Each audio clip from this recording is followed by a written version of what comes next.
Warning: this program may contain explicit language that may be considered offensive or inappropriate to children and some adults. The following content is intended for mature audiences only.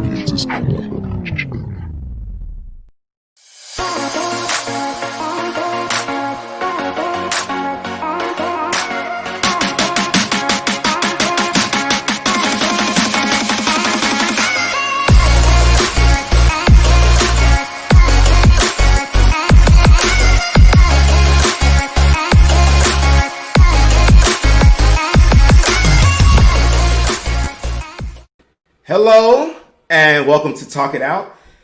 I'm your host, Jerry Rashad, and I'm so happy to be here today. I'm a little scattered because we're late. I don't like being late, but we're late. But I'm getting myself together. How are y'all? It's post-inauguration, and there's so much stuff we have to talk about from yesterday. If I see one more Bernie Sanders meme, I swear my brain is going to explode. Anyway, if this is your first time coming to Talk It Out is a space where people of opposing views can get together and have a healthy, productive dialogue in a respectful way, keeping in mind that it's not always about proving who's right and who's wrong. Sometimes it's simply about listening and being heard. Now, if you haven't been to Talk It Out before, I want to take this as an opportunity to invite you to, especially if you're watching us on YouTube, if you're not, head over to YouTube, click like for our video, give us a comment, subscribe to our channel, and when you subscribe, make sure you click the notification bell so that you are notified whenever we have new videos that post. And we have a lot of fun content coming up. If you're watching us on Twitch, starting next month, we are doing writing streams with writing sprints every Saturday. So it'll start the second week in Saturday, I think, second week in February. I think that's the 16th, something like that. I'm not sure. But I'll have more information about that as it comes along. We also have a lot of fun stuff coming up. So if you're new, or if you don't know anything about Nelly Media, now's the time to like us and follow us on YouTube and on Facebook and on Twitch. That information is right at the bottom. You can see it scrolling. If you're listening to us, make sure you find us at wonellymedia.com. Also, right now, before we get started, share with your friends and your family. Post on Facebook, share on Instagram, Twitter, so we can get the Talk It Out family growing, because we have a lot of fun stuff coming up. And also, if you would like to be a panelist, please email us at admin@wonellymedia.com. However, if you're my friend on Facebook, don't email me. If you don't, just send me an email. If I know you, hit me up and I will put you on the show. You don't have to you don't got to be formal about it. Anyway, all right. So without any further ado, I would like to get to our panelists because we have some great panelists for tonight. Most of them are returning. All of them are returning panelists. So let's start first with, I'm going to say PJ. I'm yet to properly pronounce his name without being prompted, so I'm going to wait for him to get here. PJ is an associate broker with a local real estate firm, Columbus, Georgia. He's an Asian American who grew up on the other side of the tracks. PJ understands how important the comfort and security of having a home is and actively engages in his community and his industry in promoting fair housing. And for the better part of 2 decades, he and his wife have called Georgia home. You can find him at his blog, thepjvong.blogspot.com, or Twitter at thepjvong. Mr. PJ, say your last name. Yeah. Let me try it. No, here. Vong Savong. My wife came up with this a couple years back, right? Okay. You can't go wrong with Vong Savong. Vong Savong. Oh, okay. It's Vong Savong. I'm putting too much emphasis on the S. Yeah, it's phonetic. Yeah, there's nothing that'll trip you up in there. You can't go wrong with my name. I don't think my name's a hard one to pronounce. I just really don't. I can count on my hand the number of times people have read my name and said it correctly. It's when you stop to think about it. No, it's just one of those names where I think people are used to seeing certain things, and when they see something that's different, especially when it comes to reading, their brain just goes, "Meh." Yeah, fair enough. Okay. One of our next attorney panelists is pretty much family at this point, and a part of one of our new upcoming projects. We're starting a new podcast, which is all about gossip, spilling tea, current events, reality TV shows, music, movies, all that stuff. This is Mo Smith, a critical thinker that's too conservative to be a liberal and too liberal to be a conservative. You can check them out at their social media at Mo Smith Pro. Donations are always welcome at $ Mo Smith Pro. Mo Smith, welcome back to Talk It Out. Wait, This isn't geeking out. You say that every time. You know this is not geeking out. PJ is wearing a Star Wars shirt. Oh my god. We should be talking about Star Wars right This now. is her way. This is their way of making me feel bad that I have yet to put them on geeking out. No, we just have to find that right topic. Well, honey, it's all over his shirts. Oh, that's your thing? You like Star Wars? Okay. Star Wars, Marvel Cinematic Universe. Well, we haven't done a Star Wars yet. We haven't done a Star Wars episode yet. Yeah. Kendra Mage! Yo, I missed you, bro. Kendra Mage is in the house. All Great. right. Hey. Okay. Our next returning panelist is our brother not from overseas, but currently overseas in Korea holding it down. James Myers is a well-traveled Army veteran turned English teacher. He's an avid reader and a Toastmaster enthusiast, which I'm about to ask him about. He's not a big social media person, but he is happy to be here. James, how are you doing? Duryea, you saved my write-up. I'm great. How are you? Did. I didn't. Ricky did. Good job, Ricky. Everything positive. Well, not everything positive, but some of the stuff like that, it's her. Because if it up to me, y'all would send me a new one every week.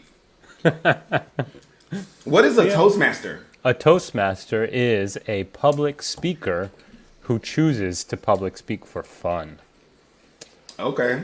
You know, public speaking is the number one fear amongst Americans. So we're basically masochists. Basically. Okay. We enjoy it. Our next panelist is not always there when you call, but always barely on time. Mr. Mike Saputo. To a lot of people on the internet, he is known as the worst person in the comment section. You can follow him on Twitter or Instagram at GetBent730. What's up, Mike? What's going on, Duryea? How's everything going, man? Pretty I good. was here at 7 o'clock, okay? So that is on time. And I'm in Texas, so 7 my time. So it's like I'm an hour early. That excuse don't work because you've been on this show. This is your fourth or third time, so... I wish I was paying y'all. I wish I was paying y'all just so I could be like, I'm docking your pay. Why do you think I asked for donations? Right. Oh, anybody who feels like asking for donations, please do. Please do. Yeah, All right, our next the panelist. Cash App. Hey, we need to change that to the Cash App. Our next panelist is a friend of mine from high school. I think we met in 10th grade. And singer, mother, wife, the chief mother of the James tribe, and an avid reader and K-drama enthusiast. Reading, I'm assuming books and not people. Miss T. James. It's both sometimes.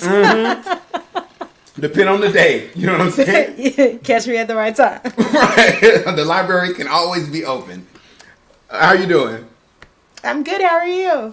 I'm excellent. I'm happy to see y'all's faces. This is the first week where we've had like almost the same panel back to back, and I'm actually down for that. Especially because I didn't ask y'all, y'all asked me. Usually I gotta like y'all were like, oh, I want to do next week, so that was easy for me.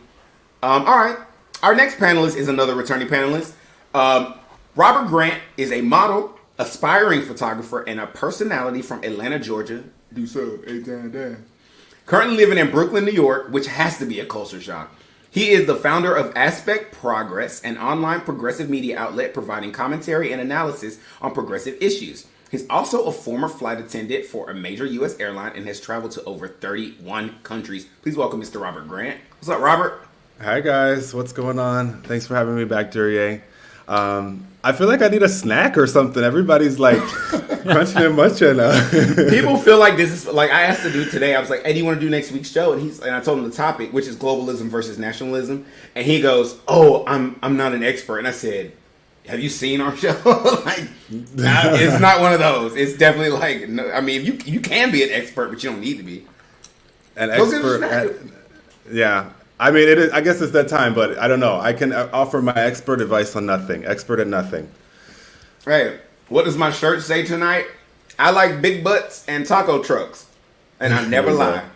These are two things I actually really like. But it's got to be the right taco truck. You know what? It's got to be the right taco truck.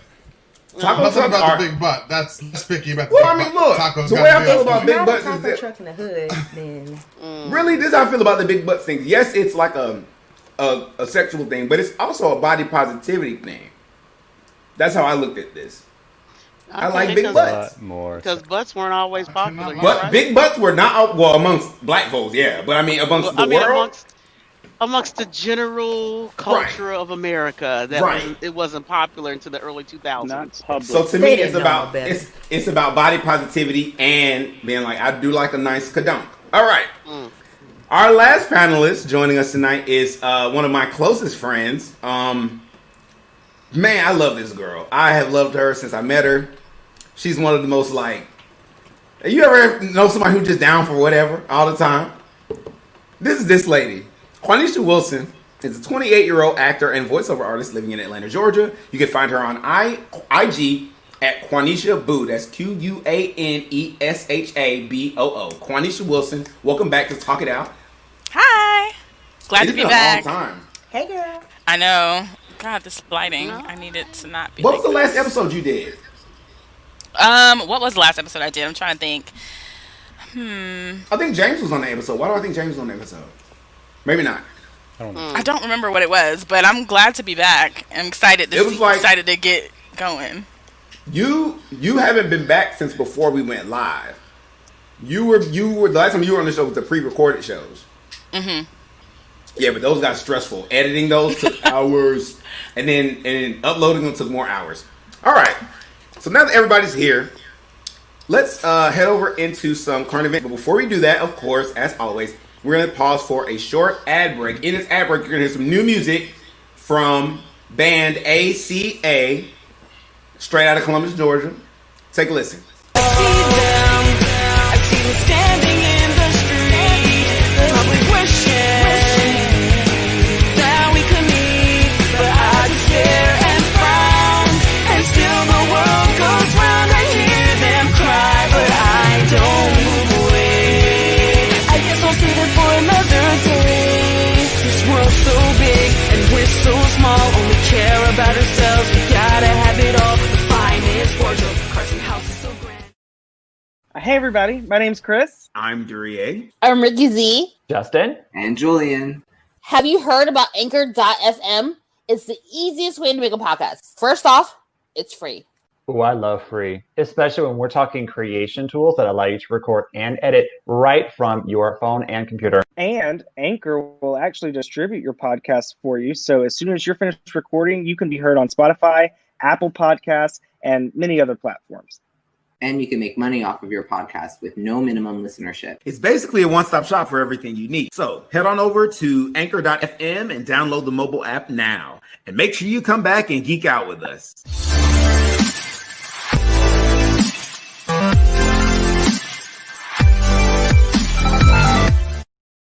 You can find ACA on YouTube, on Facebook, by searching at ACA Music. You also find them on Spotify, YouTube, Amazon Music, iTunes. Pick up their new single called Fix It. Fix It. And the other commercials for Geeking Out, every other Monday. We have another episode in 2 Mondays. We have not chosen the topic yet, but I'm hosting it. So it's probably going to be something. I'm feeling ratchet. So I'm going to find a way to make nerdy ratchet happen. And when I find that topic, that's what it's going to be. All right. Current events. Yesterday was the inauguration, a.k.a. Deuces Trump, a.k.a.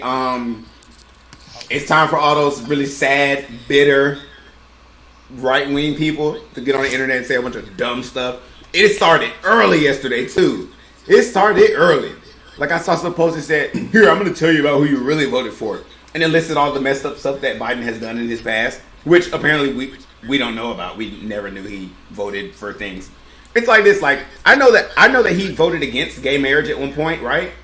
But then he was like the reason Obama made it legal behind the scenes. So to me, it's just like, do you not understand the process of like growth and like, to me that's actual growth. He wasn't making gay marriage like legal to get elected. That was like a literal like, you know, hey, this should be a thing. And I've learned from the past. And I mean, and if y'all hadn't learned from what happened on the 6th, and, you know, I'm not going to go there. All right. So let's talk about inauguration. So first, we're gonna start light. We'll talk about the song selections and the singing. Because there's been a debate all day on the internet.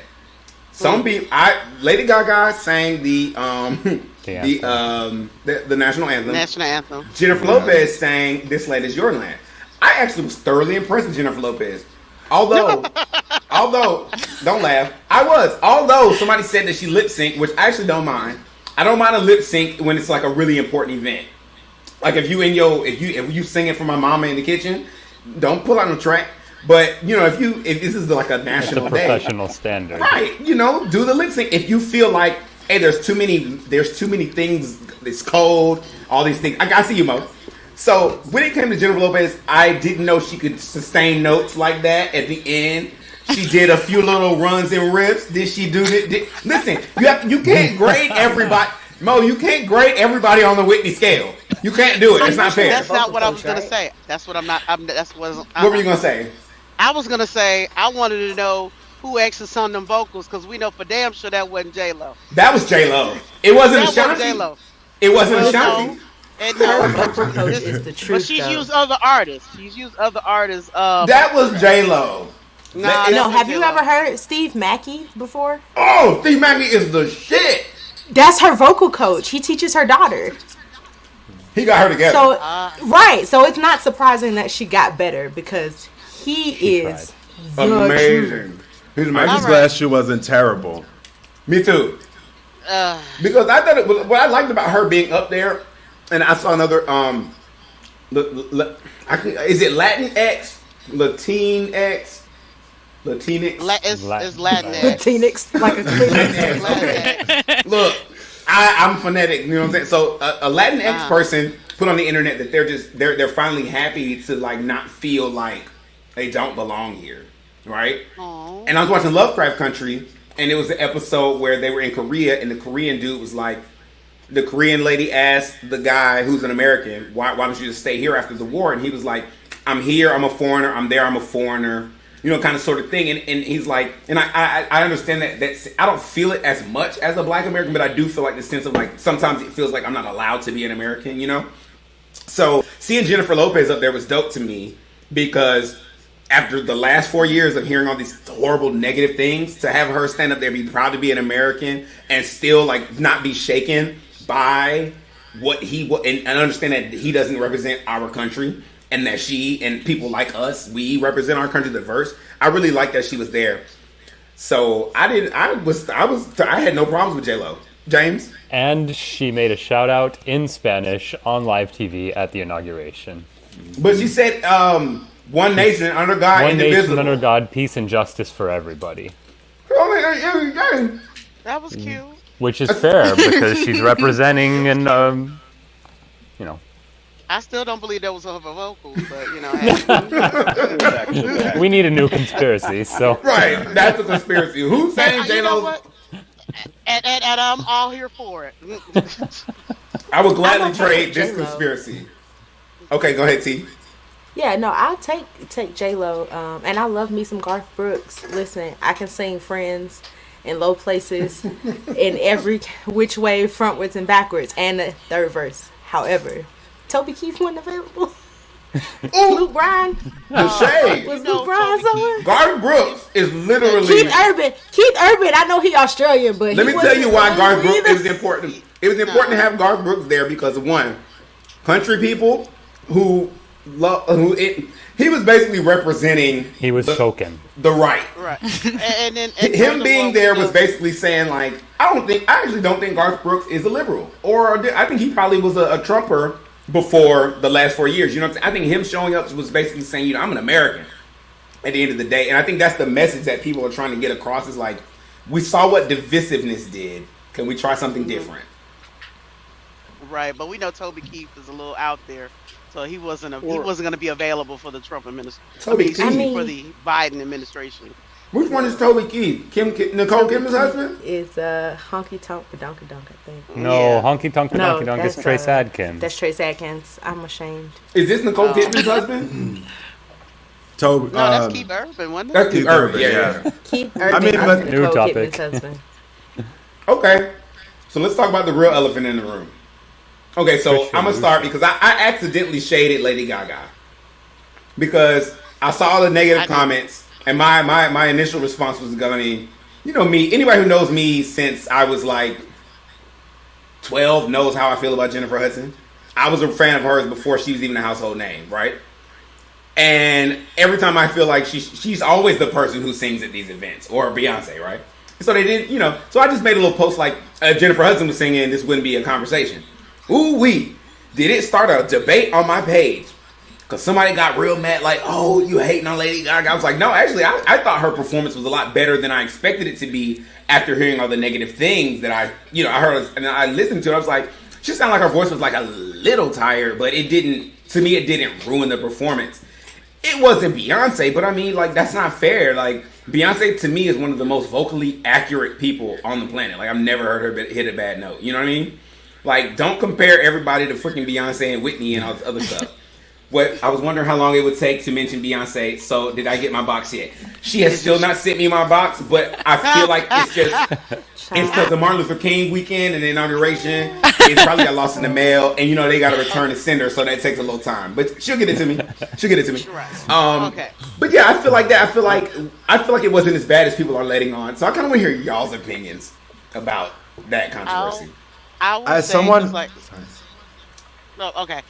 My bad. I'll say what I said in the comments. When you're doing a performance like that and you're a professional, if you decide to go the route of going live and you don't hit it perfectly, there's going to be critiques. Because people have done it, and they've done it at such a high level that, honey, you got to either bring it or people are going to come for you. And I'm sorry, she did okay. But Jackie, was it Ivance? I disagree. You mean the girl who did it at Trump? That did it I at disagree the Trump with that. administration? Mm-mm. She was only 16 and was hitting higher notes than Lady Gaga was. Let me tell you something. I went to North Atlanta High School. That day. I went to North Atlanta High School. Everybody I went to school with who sing could have sang better than that 17. Like they could, man. I'm sorry. The way she modulated in the end, it made me weak at 6. And she was I'm only so 16 surprised at that the you time. like when you hyped that performance up. Then I went and listened to it, and I was just like, But okay, so what were you gonna say, Robert? No, I was just gonna say I usually love Gaga as a vocalist. I'm like pop music all day, but it wasn't her best. It wasn't. It just wasn't. And kind of to agree with you, Mo, like if you're going to try to riff and run and do all of this, you have to execute it perfectly. And those were just a little cringy, you know. But she did really have like an emotional moment, like when she turned toward the flag and was like, it's still there, y'all. Like standing in that spot where all that craziness happened. And then that to me was like, I think emotionally people really got it. And I will say that, like, it might not have been vocally accurate, but it was definitely emotionally charged. But she's a performer. She's a great performer. Right. Yeah. So basically, what you're saying is that she pulled the Mariah at the Aretha Franklin funeral. Sometimes you got to pull a Mariah. So like I'm this. sorry, I was emotional because it was the funeral, and I still love you. I love it. It's like this. Amber Riley said it best when they asked her. They were like, "What song is the hardest one to sing in Dreamgirls?" Everyone thinks the answer is going to be "And I'm Telling You." But she's like, no, that's not the hardest one. She's like, because you can act your way through it. If you're not a great singer, you can pull off some stuff there, but you can't pull off that stuff during I Am Changing. Yeah. She's like, if you can't sing I Am Changing, you're going to be exposed. Right. And this is one of those moments where really, when it comes to the national anthem, which is supposed to be like one of the hardest songs in the repertoire of American songs to sing, it's very, like, you have to have a wide range. You have to have a lot of control. You have to be able to sustain. You have to be able to do a lot of stuff. But I don't think it was, I think when you compare it to other people on that level, yes, it didn't stack up to the other American national anthems we've heard, like Pink, what's her name? Kelly Clarkson, Jennifer Hudson. Now, the shade I didn't like is people went after Jennifer Hudson, Whitney, and Beyonce for singing their versions lip sync during the Super Bowl. Which the Super Bowl did that as a policy for a long time. If you're going to sing the Super Bowl, because they also used to release them as singles. Yes. And so everyone lip synced. They did it in the studio, then they came, they did it. Even still, those three versions to me are maybe the best national anthem versions I've ever seen. But even still, like, they have some acapella versions and some like other versions that were amazing. One more Like thing. Whitney at the USL. One more thing. I want to shout out to Katy Perry, who didn't get any shine last night, and Demi Lovato. But Demi Lovato singing "Lovely Day" was singing her ass off, bro. She was singing her ass off. And then Katy Perry, bro. Katy Perry can sing, bro. She can sing. Like, I was so impressed by her singing Fireworks, because you don't really realize how vocally difficult that pop song is until someone has to like sing it, and you're like, there's that note, and she hit him, and I was like, you better do that. But James, isn't Katy Perry classically trained though? Because I know she started out as a Christian music artist. Just like Lady Gaga. I wouldn't be surprised. Yeah. Most singers have some sort of classical training. New Mexico. Well, no. Well, Jennifer Hudson got some classical training. She don't use it. But she got it. But she got it. Come on, Demi Lovato from New raised in Mexico. the church. All right. Next topic.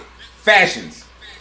Now, this is where we're going to talk about the fashions, because everybody know who was best dressed at the inauguration. Bernie Sanders. Yes. Listen, I'm here for Bernie Sanders. Like, they say he was running errands. I'm here for it. Like, he was chilling like he was like somebody mad ass mama at the birthday party. Ready to go. He was carrying a manila envelope. Right. Listen, I don't know if Michelle. I don't know if Michelle's middle name is Denise, but I'm gonna call her Denise right now. Right. Michelle Denise Obama. Hello. Came through. Okay, she was like, forget you and you, Kamala girl. I got you next time. I'ma chill out, but this time I gotta show out because the folks might have forgot. Have you seen the before and after pictures of her at Trump's inauguration, and then her at this one? Oh my God, the truth, like. She was. They said there was like a little caption of her talking to her hairdresser for the Trump one. Said, "Girl, just give me a whole little weave ponytail. I don't even care."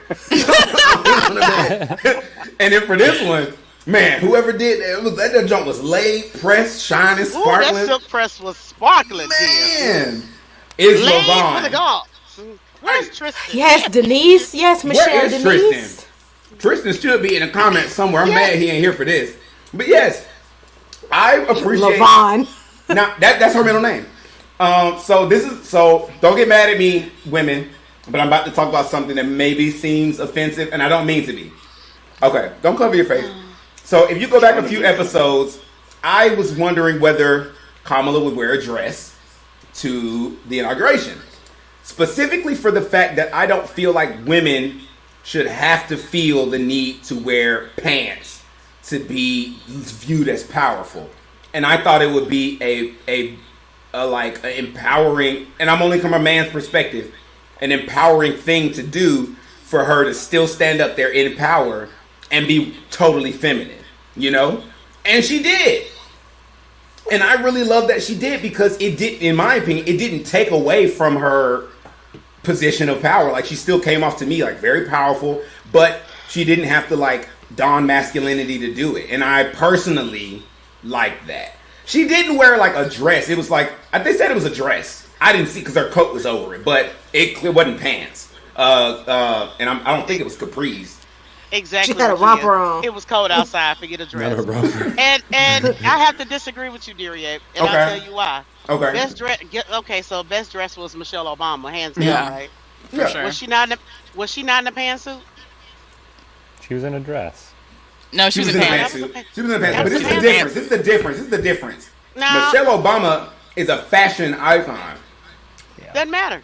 It does matter to me, because when you're talking, and she's also not in public office, so people aren't going to judge her the same way. No. People are looking, like, when it comes down to it, like, there's books and stuff out there about things in power, like the way you stand in the room, the way you sit, the way you wear. Like, my mom was telling me the other day, she was telling me, as a woman in the business, she said she doesn't, well, we were watching that reality show that Heidi Klum and Tim Gunn just came out with, the new one, and my mom was saying basically, like, I'm gonna tell you the truth, Duryea, as a woman, if you're not wearing pants or a dark color, they're not gonna take you seriously. And I don't know if that's true, but that's her. I'm sorry, go ahead, Robert. You're Obama, so yeah, let's hear from Robert. The actual fashion industry. No, so I was talking to my mom about this yesterday, and you went to mom. My mom is watching. Hi, mom. But, she was talking about like Michelle wearing that pantsuit. Like you just have to walk a certain way in the room wearing it, like commanding that attention or whatever. And it was like as soon as those doors flew open and it was like Michelle and Obama, everyone was like, ah, you know? Right. So she really looked amazing. She did not have to do those people like that. Right, because everyone critiqued. Because everyone critiqued Hillary Clinton for her pantsuit. Yeah. But it's the way you rock it. Exactly. I was agreeing. It's about how you wear it. That's how you wear it. It's about how you wear it. Yeah. Juanita? Exactly. To me, because I agree that Michelle Obama definitely had the best outfit, hands down. The color, the pantsuit, the fit, everything about it was just so commanding of attention, but still very feminine. I don't feel like the pantsuit took away from her femininity at all. So I feel like if Kamala would have worn like a nice pantsuit, I would have been all here for it, because I don't think that a pantsuit necessarily is a woman trying to like command attention, but I do think it does have that effect. I think it does have that effect as long as you like it was mentioned before, wear it in a certain way, walk in a certain way, you'll still have all that same feminine energy, but you'll be looking like a boss bitch like while doing it, because but she's I mean that outfit was in amazing. a dress, Quanisha. I'm sorry, Michelle. This is why I don't compare Kamala and Michelle. I'm gonna be honest. I'm not the biggest fan of Kamala, so I'm not. I have to. I'm saying that just so you know, this is not coming from a shady place. But Kamala does not have the fashion sense that Michelle Obama has. Boo, she does not. And that's okay. A lot of women don't. But so I'm that's saying, okay. Like, to me, which is why a pantsuit would work for her. But which is why I like that she didn't have that. Michelle Obama didn't have that fashion sense until after she became first lady. Lies. She got a stylist, you know. Ma'am. People who handle that for her. She might have leveled up, but she had style. Michelle Obama might have leveled up, but Michelle Obama had style. Right. That's not something that you just get. Yeah. I think you guys just hit on a pretty good point. At that level, I'm going to assume they all have somebody who's going to dress them. Yeah. So really what they're choosing to wear has probably been thought out weeks before by dozens of other people. I'm sure. But I also want to point out what they want to put out there. I want to point out the differences in their positions as well. Like, you know, Michelle, she was coming in to be first lady. So yes, she is a fashion icon, but she also had very different responsibilities. Whereas Kamala's coming in to be VP. You know, this is typically a more masculine position that she's holding. So, I'm all here for her rocking a pantsuit. I also feel like she's more comfortable in that. I don't feel like she would be very comfortable in a dress. It just doesn't seem like her style. I will say that though. Like, I don't want to impose my ideals of what I think she should have done. What I'm really trying to get across is, I feel like we should normalize women being powerful and being seen as powerful without having to add on masculinity.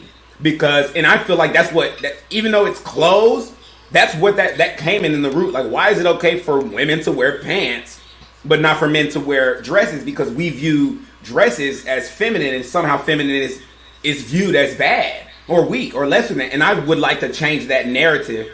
And I feel like women like her can do that. That doesn't come from, that's patriarchy. Yes, I agree. So it's not the women's responsibility to change that narrative. It's the men's responsibility. So then, as a man, what should I do to help change that narrative? Don't have issues with guys wearing dresses. I was about to say, put on a dress. Now, look, don't make me go find it. I'm going to find a picture. I have put on many dresses, okay? Listen, I was in jail, right? I was in jail, and I was talking to these two trans women, and I was basically telling them that I was an actor, and they were like, "You're not an actor," and I was like, "Yeah, I've done all kind of roles." They were like, "What kind of roles have you done?" And I don't even know where I can find this picture. And I told them about the time I played the flight attendant. Who went to college with me? Who saw me play that flight attendant? I had to be a transgender flight attendant who was also a G.I. Joe. These were like figments of someone's imagination. Oh. Really weird play called God's Ear that's about this family that loses a child. And the parents start having these like weird, not fantasy. It's really, the play is weird. But I had a blonde wig on. I couldn't do full makeup because I had to change and go back and forth between that and the G.I. Joe. So I just had a pink lipstick. and a blonde wig and heels, bruh. When I tell you I had a whole new respect for women who wear heels after that show. Like, how do y'all do? Like, first of all, why do y'all do that to yourselves? They make our legs look really good. And I'm 5'2". Okay. They make my legs look great. They do. They look good. The first time I wore them, I felt so like, oh, there it is. There's a picture. Let me see if I can pull it up for y'all. Oh, gosh. Well, while you do that. No, I got it. It's coming right now. It's coming right now. Okay. Don't rush it. I'm not. Boom. Here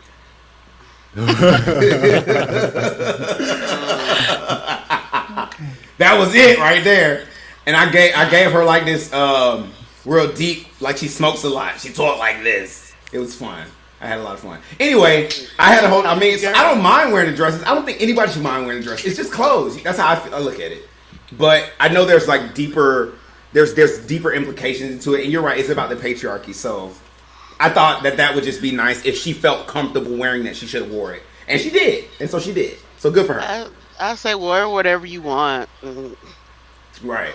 Can I just say that if you enter the federal system, you have to assume the federal system norms, or you're going to get pushback. And so as a woman in a position like Michelle and Kamala, you have to start at the baseline and then move forward. And the government is overwhelmingly white, old men. What? Surprise!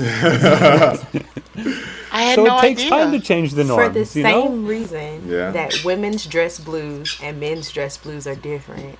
Why women have skirts as dress blues. And, I mean, they do have pants, but more so they want to see you either in the skirt or mesh dress in a skirt, or a dress if you're doing maternity mesh dress, versus being able to just wear pants like anybody else. That's a guy. For those same reasons. And so, I mean, as a person who wears suits and high heels and who works for the federal government, I think that it doesn't really matter about what men view as this makes you powerful. It's all in how you feel, because a good pair of heels make me feel more powerful than if I wore a pantsuit. And so it's just, you pick your weapon that you put on to be able to deal with whatever that is. So for Michelle, it might be a good pantsuit, or Kamala, it might be a good pantsuit. For somebody else, it might be their pearls. I put my pearls on today and I can deal with it, you know. But Bernie Sanders, I don't necessarily. Mittens. Hey, mittens. It's the mittens. Because he had stuff he had to discuss, and you know he's a little old. You know the little old. He did. You know the person who made those mittens, they actually posted on social media saying that they were made out of old sweaters and recycled plastic. Of course. That's kind of cool though. It's Bernie Sanders, environmentally aware. Exactly. So I saw a post today. Okay, so let's move to the next topic. All right. Okay. So he got right to work. He went straight into the office. He didn't pass go. He didn't collect no money. He didn't even have a glass of champagne. He went straight to the office and started working. Okay. He signed 17 EOs yesterday. 17. Just some of the EOs. Let me pull up my little thingamabobby. Some of the EOs. We rejoined the Paris Agreement, which has something to do with global climate change. Climate control. Climate control. We rejoined the World Health Organization, and then it made me mad when I heard that, because I remembered that we weren't part of the World Health Organization again. Right. And I was like, bro, if I see Trump on the street, I ain't gonna do shit, but I'm gonna want to. Next. Correct. I'm gonna want to. Secret Service. Look, anyway, federal mask mandates. Any federal property, I think it's pretty extensive. Like, I think it's like federal employees, federal property, all these federal things. If you on the federal stuff, you will have a mask on. Period. Good. He also the first 100 days, he prohibits LGBTQ discrimination in all federal agencies. He went to work yesterday. Yeah, he lifted the transgender ban in the military. Lifted the transgender ban. Listen, and it's sad, Trump, wherever you are. I know you're not listening, so I can talk shit. It's so sad that this man can come in and in 2 hours undo 4 years worth of work that you did. Ain't that crazy? Show you how effective your policies were, right? But it's sad that he had to. Right. It's longer to repair than that. Yeah, and if anything, it's more scary that the next incoming president, if they have completely opposite views of what Joe Biden did with those executive orders, they can go in and reverse everything. I thought about that. That's exactly what Trump did when he came in. Yeah. Basically, he used the pen because that's what Obama was doing towards the end of his presidency, because Mitch McConnell was keeping such a heavy blockade, and nothing was getting passed. So, and now he's the minority leader. But again. I think what's scary is that our politics is becoming so polarizing now that you have to basically go in and wipe the slate clean every time, you know? Yeah. But it's sad. Well, I wouldn't say that wipe the slate clean, but Well, you know what I mean. You're basically undoing the damage of the previous administration, or moving forward. Exactly. I feel like when it comes down to it, it's gonna be more than our I'm gonna say our leaders. That's what they are supposed to be. But I really feel like, and this might be, don't beat me up too bad, I don't feel like our leaders are leading anymore. I think it's us that are leading. Because this is a democracy, and that is what this country was founded on. This country was supposed to be a republic, which is completely different. Right. Educate me. So, a democracy is run by the people, right? Right. We have the say. But in a republic, you vote in leaders who respect your views and represent what you stand for, which they sound the same, but they are not the same. And so that is this country's biggest problem, is that we have strayed away from what we originally founded on. When Rome started to become more of a democracy than a republic, it started to decay from the inside.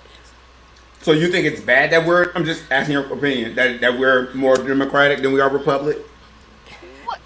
Not republic as in Republican. Yeah, I know what you mean. As in, yeah, I do. Because everybody's views are all like, oh, I want this, oh, I want that, oh, I want this, oh, I want that. But are those wants and desires what's in the best interest for the country, or are they what's in the best interest for what you desire and the path you decide to take? Okay. I kind of disagree with that. Mo always disagrees with whatever comment was just said. Well, not just that. Is that if you look at world history, the Roman Empire became it was emperors, and they grabbed more power, and that power became more and more unchecked as time went on. So if anything, our democracy we really don't know our democracy. It is too checked. It is checked, but people haven't been utilizing the power to check it. What's the power, Mo? I know you want to say it. What's the power? I'm sorry? What's the power? I know you want to say it, so go ahead. Get out and vote. She always wants to say that. We had 67% of registered voters that actually voted this time. Which is high for America. Which is high for America, which is sad, because if you were taking a test, you still would fail. So that would be with a straight face. Right. Yeah, so I think the complacency in the American voter has allowed the leaders, the politicians, to set this up, knowing full well that, almost like when you call an 800 number for like customer service, right? Comcast. They keep you on hold. They make it more painful for you to stay on hold, that you just give up and hang up because you got to go pick up the kids, right? Got to get to work. I'll deal with this later, and they get reelected, and we never deal with it. And they're depending on that this too. This has been a reckoning for us. Right, but here's the fun fact though: when you're calling a call center, even if you're in an automated system, if you start cussing and fussing in the background, you automatically get shot to the front because they're like, "Oh, this person is pissed off. Let's try to resolve this issue." Yeah, but the front of the line for us is a white van that shows up at the end of the block, and is it Bernie Sanders again? Is it Bernie Sanders sitting there again? Damn it. So could we talk about the role of social media, though, and like all the different opinions that are floating out there now? And basically that now all these tech companies have us living in our own echo chambers. So we just are believing, this information that we're fed by an algorithm. Mm-hmm. Each of us have all of our own, bubbles. Sorry. Yeah, exactly. Mm-hmm. So But here's how I feel about that. I think it was because my recent experiences being incarcerated and then getting out. And I had a friend of mine who ripped me a new one about being lazy, about doing my own research and things. You know what I'm saying? And I think that's something that we have to remember. Like, any person can do a little bit of research and realize that they're in an echo chamber online. Just a little bit. Just a little bit of research. It's like, okay. So I feel like any person above the age of like 27, your response, like the amount of like leeway I'm going to give you for why you don't know things is going to start to deplete every year after that. Because it's like, we have way too much access to information. If you think about like 100 years ago, we weren't allowed to read. 100 years ago? Well, yeah, but like 200, like black people weren't even allowed to have books. Now we can have any book we want. We can have it right now. You can probably find it on PDF on the internet, or you can buy it. You can go to the library. You can borrow it. And that's just the books, not even including the news articles. And it's also a friend of mine. She told me, she's like, real research isn't going out and finding out a bunch of authors that you already agree with. It's really reading both sides of an argument and then based off of those and your own experiences, formulating your own opinion.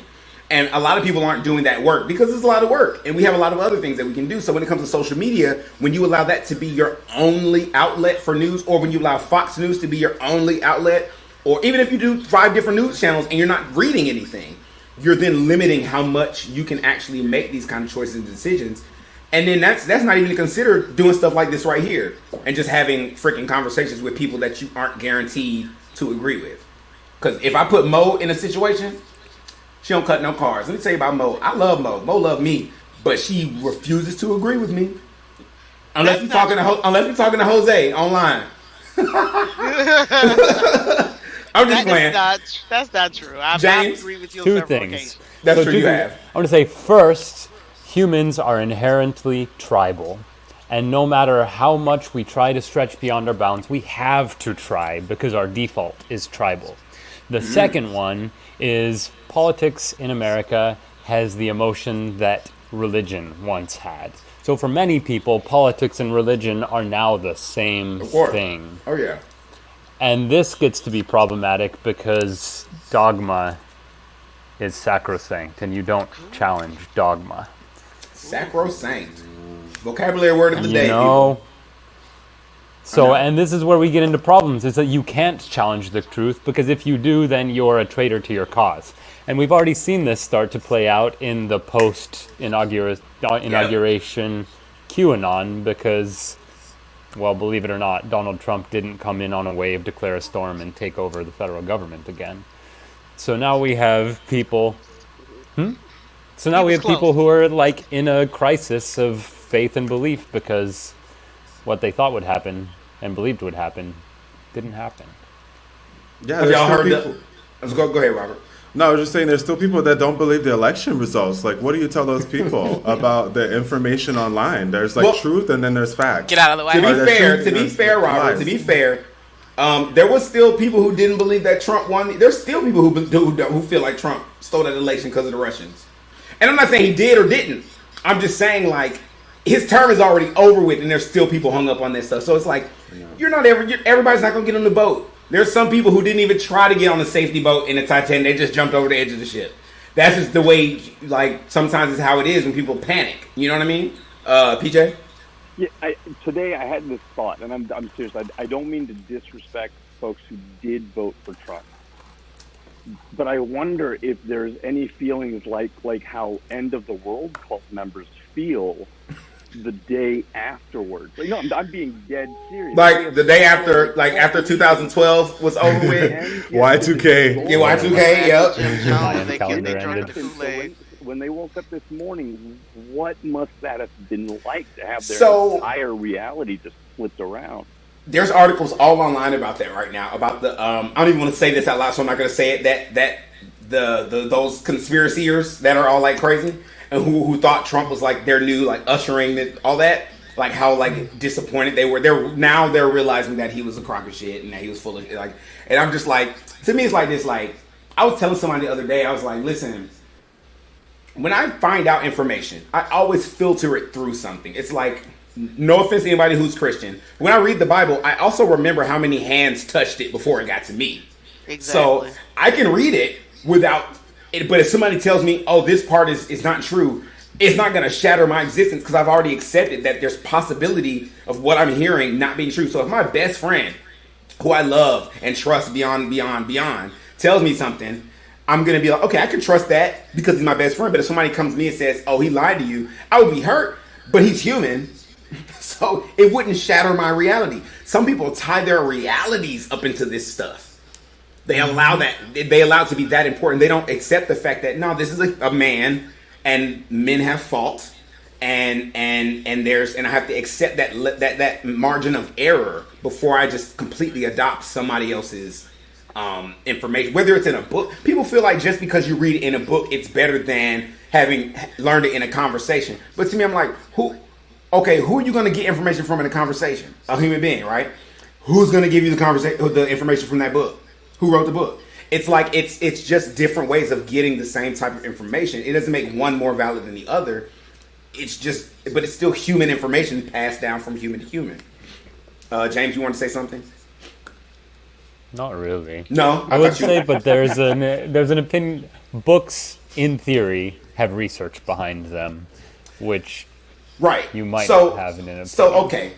So I'm not perfect example. So when I was incarcerated, I've said that like 5 times. When I was in jail, people were like, "Oh, you got a degree?" I was like, "Yeah, but my degree's in theater." Okay, so like I'm well read. I sound like, when I want to sound intelligent, but I mean, I'm not telling you nothing about no taxes. I'm telling you about no policy. Look, I can tell you a good about Stanislavski. I can read you down about some Broadway show tunes. All right, but that's where I would be a researched person. Like but then the thing about it is, if you didn't know I had a degree and I was telling you something and I never written a book, it doesn't make the information I'm giving you any more or less researched.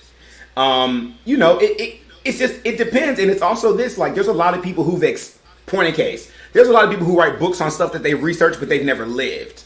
Like, they want to write about other cultures. Who would you rather take information from? A member of that culture who never formally researched it, or someone outside of that culture who researched it? To which I will say there is value to an outsider looking in, because when you are in a community, it's really hard to see its flaws. But when you're within the community, you'll see things that outsider will never see. Books are tools, right? Yes. Right. So when I need the right tool, I reach for that tool. So if it's a spoken word, if it's a book from somebody from within the group or somebody from without the group, depending on what information I'm looking for, I should go to the best source of information. But you see what you're talking about? A tool. You're talking about a very, very important tool that people don't use. Yeah. Discernment. Yeah. That's people don't use that enough. You don't have to believe everything. You can just anyway. So I'm gonna get off my soapbox. Is a good SAT. I know. Look, talking good. I sounded like my daddy, and that's what my daddy does. So I said, "Wait a minute, I need to backtrack." But it's discernment. No, go ahead. Let's keep talking about discernment. I'm just saying because when it comes to it's like people don't use that tool enough. It's just yes or no, all or nothing. It's like, how can you, if you just open your mind and discern, like, it's perfect example. Somebody told me that they wouldn't accept advice from a person they didn't respect, even if the advice was good advice. So to me, I'm like this. If somebody who I'm not really messing with say some shit that really lands, I'm like, damn, I'm not going to tell them, but I'm definitely I'm going to keep that in the back. I'm going to carry that with me. And I'm going to act like, wisdom. Because to me, it's dumb of you not to accept that was actually really, because I hate this phrase, but even a broken clock is right 2 times a day, right? So at the end of the day, but a lot of people is like, clock. Not a digital clock? They're just dead. Especially if it's a digital clock on military time. You're absolutely right about that. But my point is that, you have to be able to discern. And that, to me, is a good example of being able to discern. Like, yes, this person's like a horrible human being, but that was excellent advice. And so I have to if I ignore it, I'm doing a disservice to myself. James. But what you're getting at is the message versus the messenger. And as we've already explored with Kamala versus Michelle, is the messenger matters. Bring it back around to fashion. This is what I love about talking about. We can talk about some totally like superficial womp, and then especially if James on the panel, he'll give it that. But then there's this. All right. So there's some other stuff I want to talk about. If anyone doesn't mind us moving past that. Okay. Shout out to Amanda Green. Amanda, what's her name? Gorman. Amanda Gorman, youngest poet laureate in history. First, she was awesome. Junior National Poet Laureate. She was awesome. She's so well spoken. I kind of wanted to punch her. She was so polished.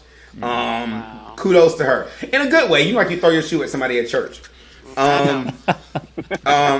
Okay, so we did a poll. We did a Talk It Out poll. The Talk It Out poll this week, we're going to try to make them weekly polls.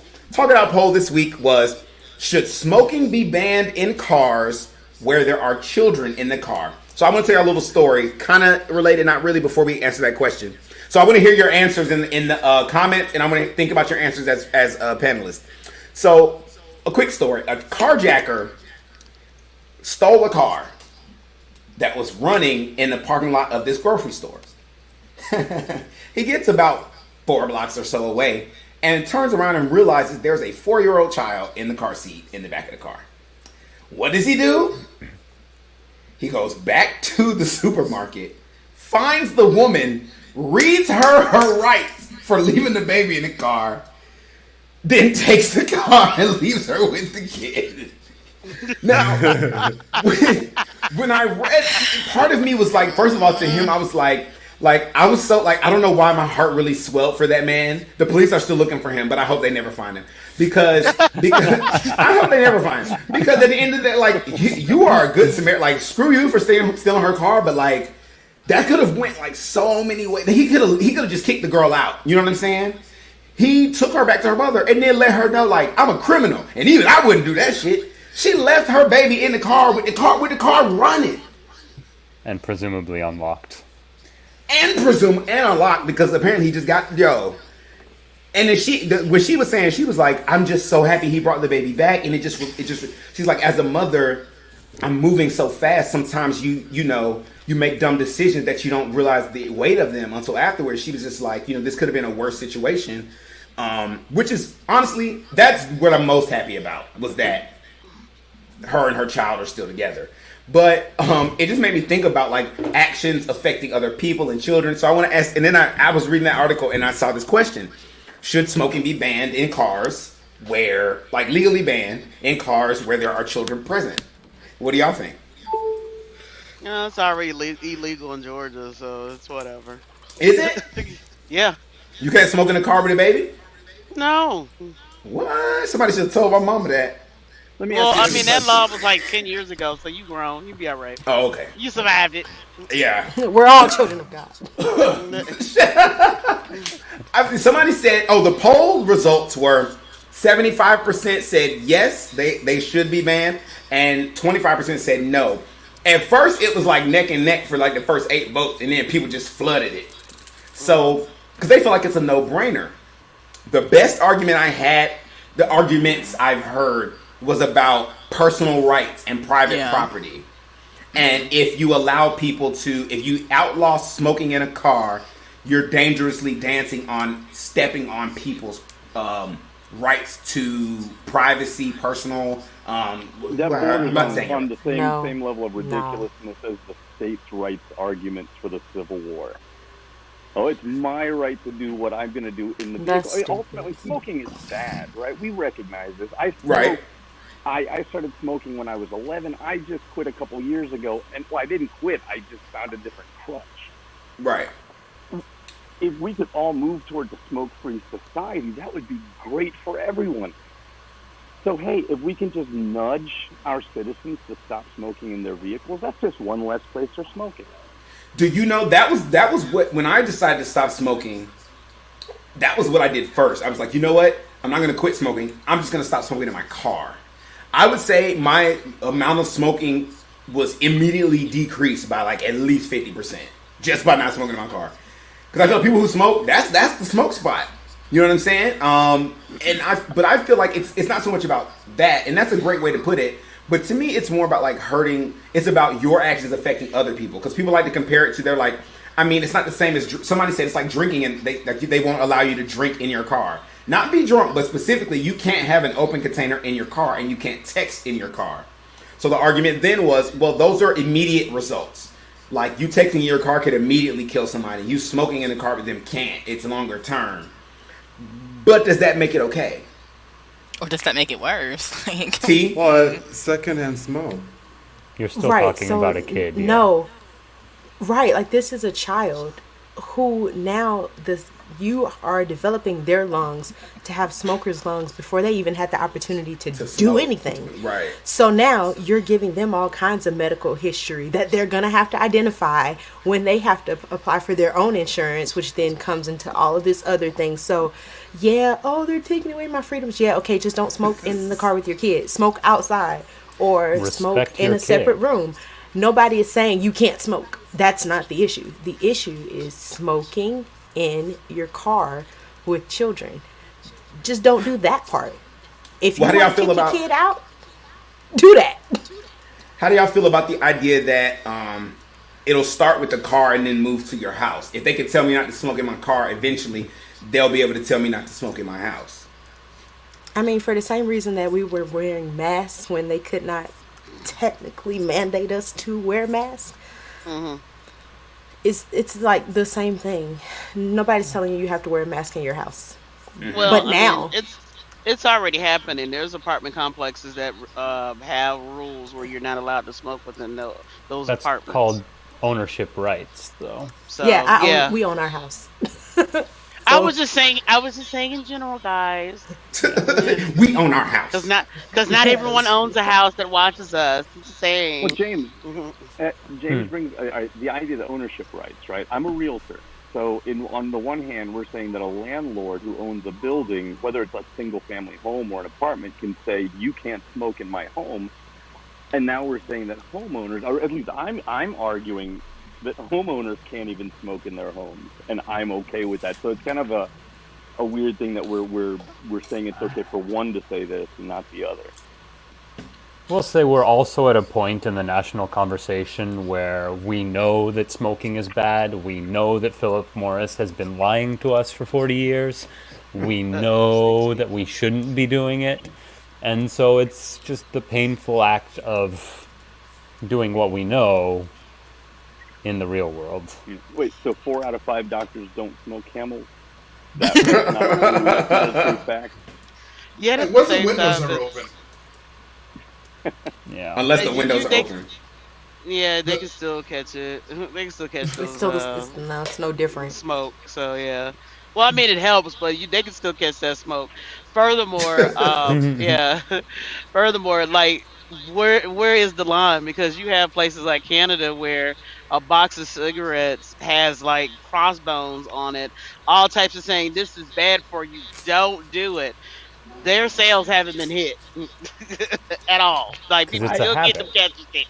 People are gonna smoke them. Listen. You can tell people all day, like, what are the two most the deadliest drugs in this country are what?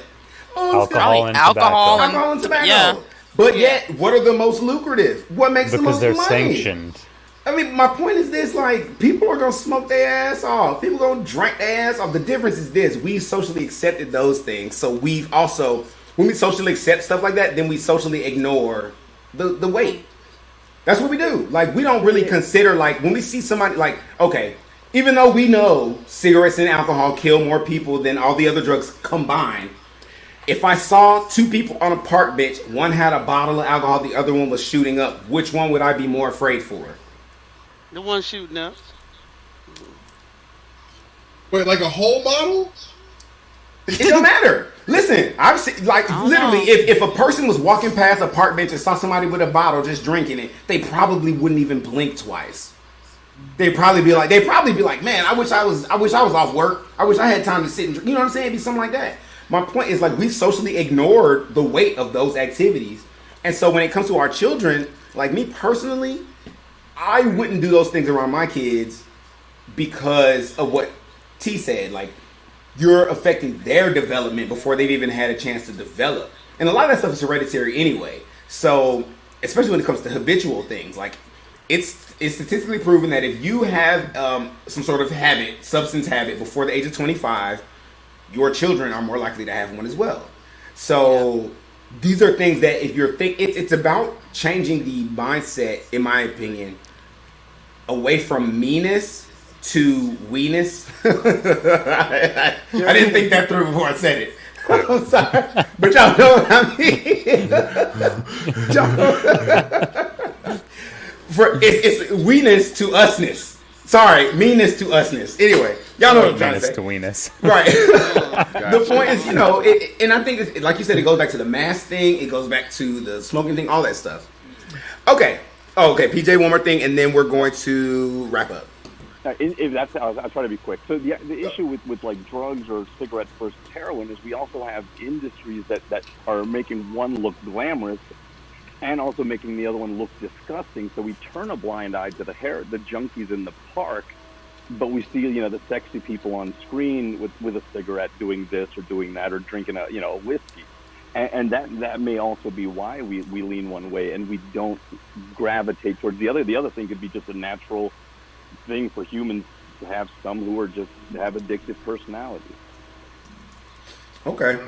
All right. Those junkies leave their needles everywhere, though, so that's the issue.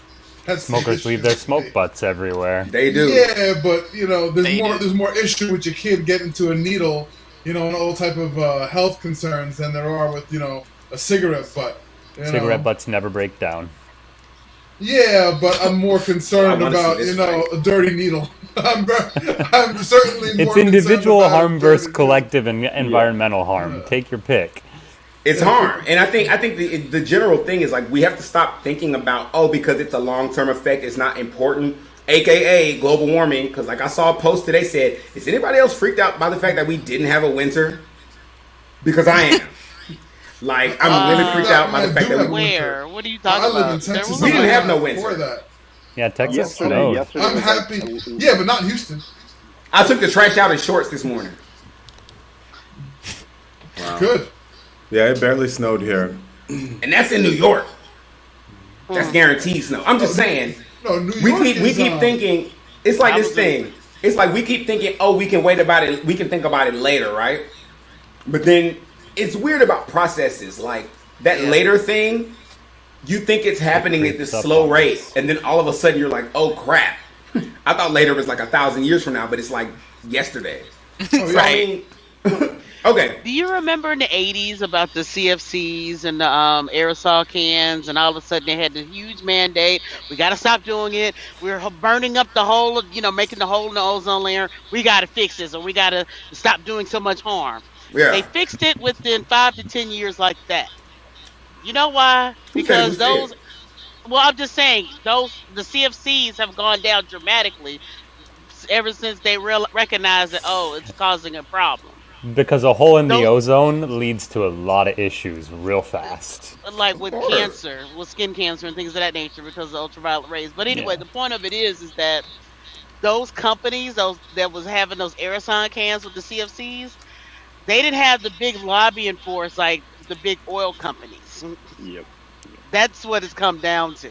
Yep. Oh, for sure. People, the people with the money, these billionaires, multi-billionaires, have been running our republic into the ground for the past 40 years. And we, the people, are going to have to go out and vote. And I don't care if it's school board. Agitate and protest. And basically district attorneys, public commissioner, those ones that set the values for your electric bill. You got to get that out there. You got to get involved. Not for the electric bill. That's what the public commissioner does. Oh, he was on the ballot in the state of Georgia. Unfortunately, the incumbent won. But anyway, we still got the 2 senators going that has gone up to Washington in the state of Georgia that are Democrats. So I'm gonna get off my soapbox. Go ahead. Let me tell you about them two. Let me not even go into that. Okay.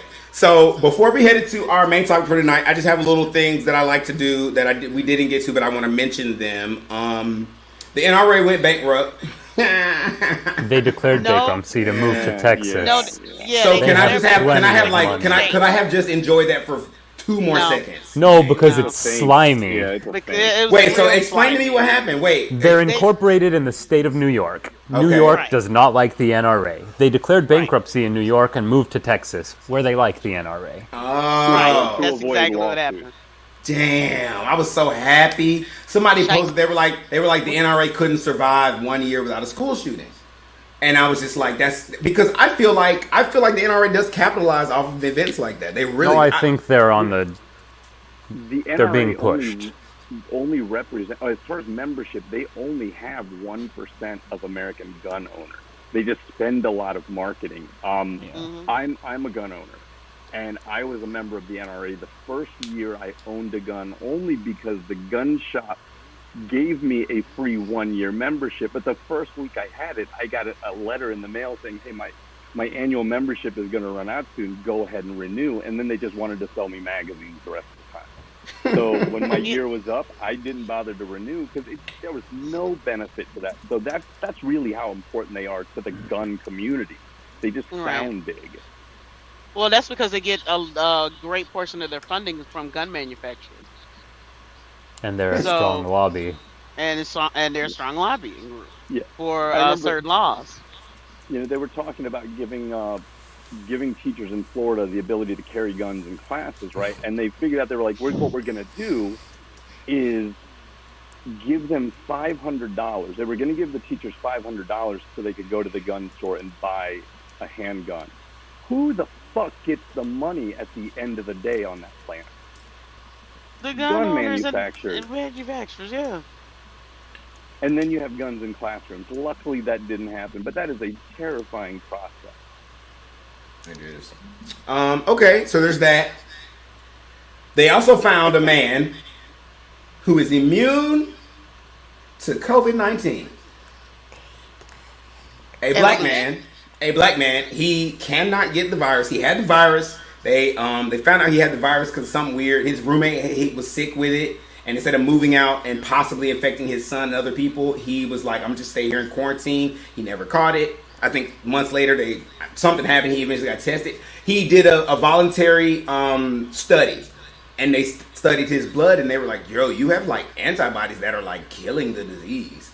And the rate that his are doing it is higher than the rate that everyone else with these antibodies are having it. So they're like studying his blood, trying to figure out what happened. But you know, like man, A real life Wolverine. Hey. We gotta just watch out for him and make sure he don't come up missing. No, like for real. Seriously, no, y'all laugh, yes. but like that's a Yes. serious thing, or that he doesn't I agree. mysteriously die. Absolutely. Like Henrietta Locks. Like that's Right. the thing. Henrietta Locks. She died Henrietta of Locks? cancer. Yes. And they So took her genetic her material cells. and basically used that and studied that for decades in order to gain medical knowledge as far as what we do as far as cancers and things of that nature, but without her permission Created or all knowledge. kinds of cures from her. That's creepy. There was like a movie about it. Her family sued them. All kinds of stuff. Yeah. I'm Like looking John her Clayton up right movie. now. Matter of fact. Yeah, Okay. One more thing on the rapid round. LGBTQ people are now eligible for domestic violence protection in all 50 states. Awesome. Apparently, it was only one state that it wasn't that way. I think it was North Carolina, and now it is that way. So, dope for that because domestic violence is still domestic, no matter who. Doesn't have to be your spouse or your lover either. Domestic violence is domestic violence. Okay. My Pillow CEO loses Bed Bath & Beyond, Kohl's, and Wayfair business. They not messing with him no more. Because, you know, he's a Trumper. The Trumpers are getting cut off. TikTok has permanently banned President Trump. He cannot come back to the platform. Chinese company, no surprise. Listen, we said, and the last thing, Trump pardoned a lot of people in his last days, which actually isn't rare for someone leaving office.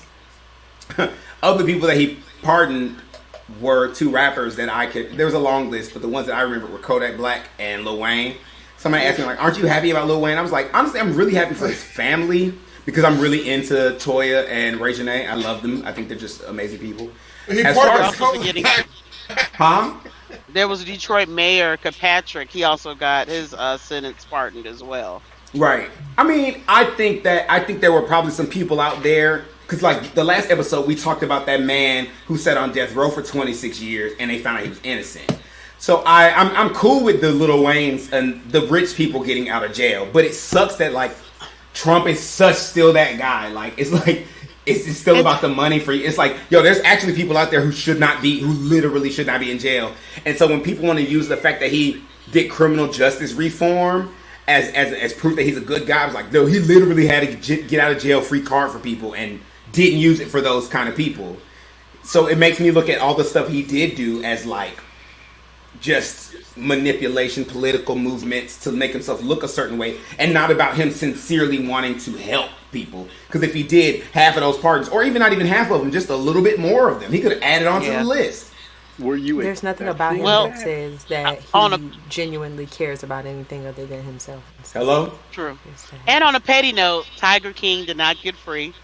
Who had a limo? The Tiger King. Yes. Oh, the Tiger King. Yeah, this is a case of not counting your chickens before they're hatched. He had a limo waiting, and he got his hair did and everything. He just knew that Trump was going to pardon him. He was not on the list. Wow. Oh, Carol fucking Baskin. And I'm sure that's who he blamed while he went back to his Carol Baskins. I went out in 2020 without ever watching it. Oh my God. Megan Thee Stallion was talking about Carol Baskins on one of her songs. Who's Carol Baskins? She's One the of the nemesis big cat ladies. of Tiger King. Kings, yeah, Hey y'all, you cool cat. Hey, y'all, He's the one that tried to have assassinated. Can I just see a show of hands who has not watched Tiger King, just out of curiosity? I don't even know what it is. Okay, that's interesting. Granted, I know what it is because I heard about it when it came out, but where I was, they didn't have Tiger King where I was at. Yeah.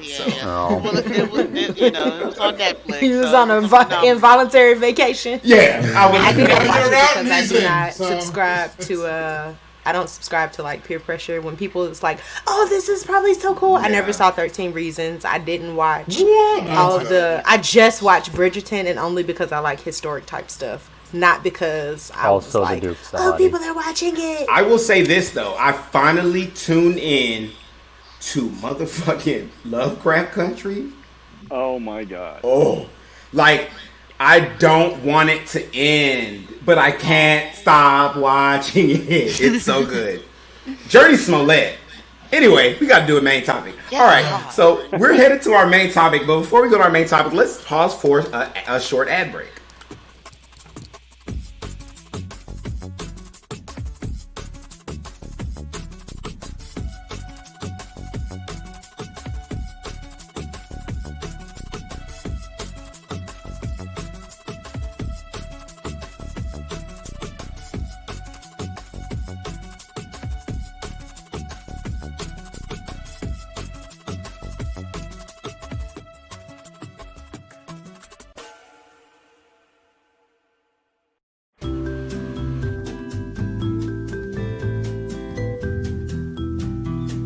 Hi, this is Cody from Cody Paul Media.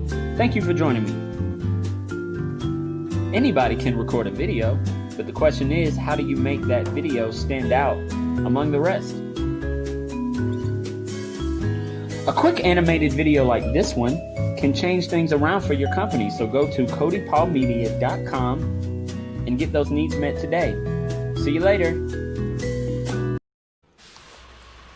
That was Cody Paul Media, digital media, production, ads, all that fun stuff, website building.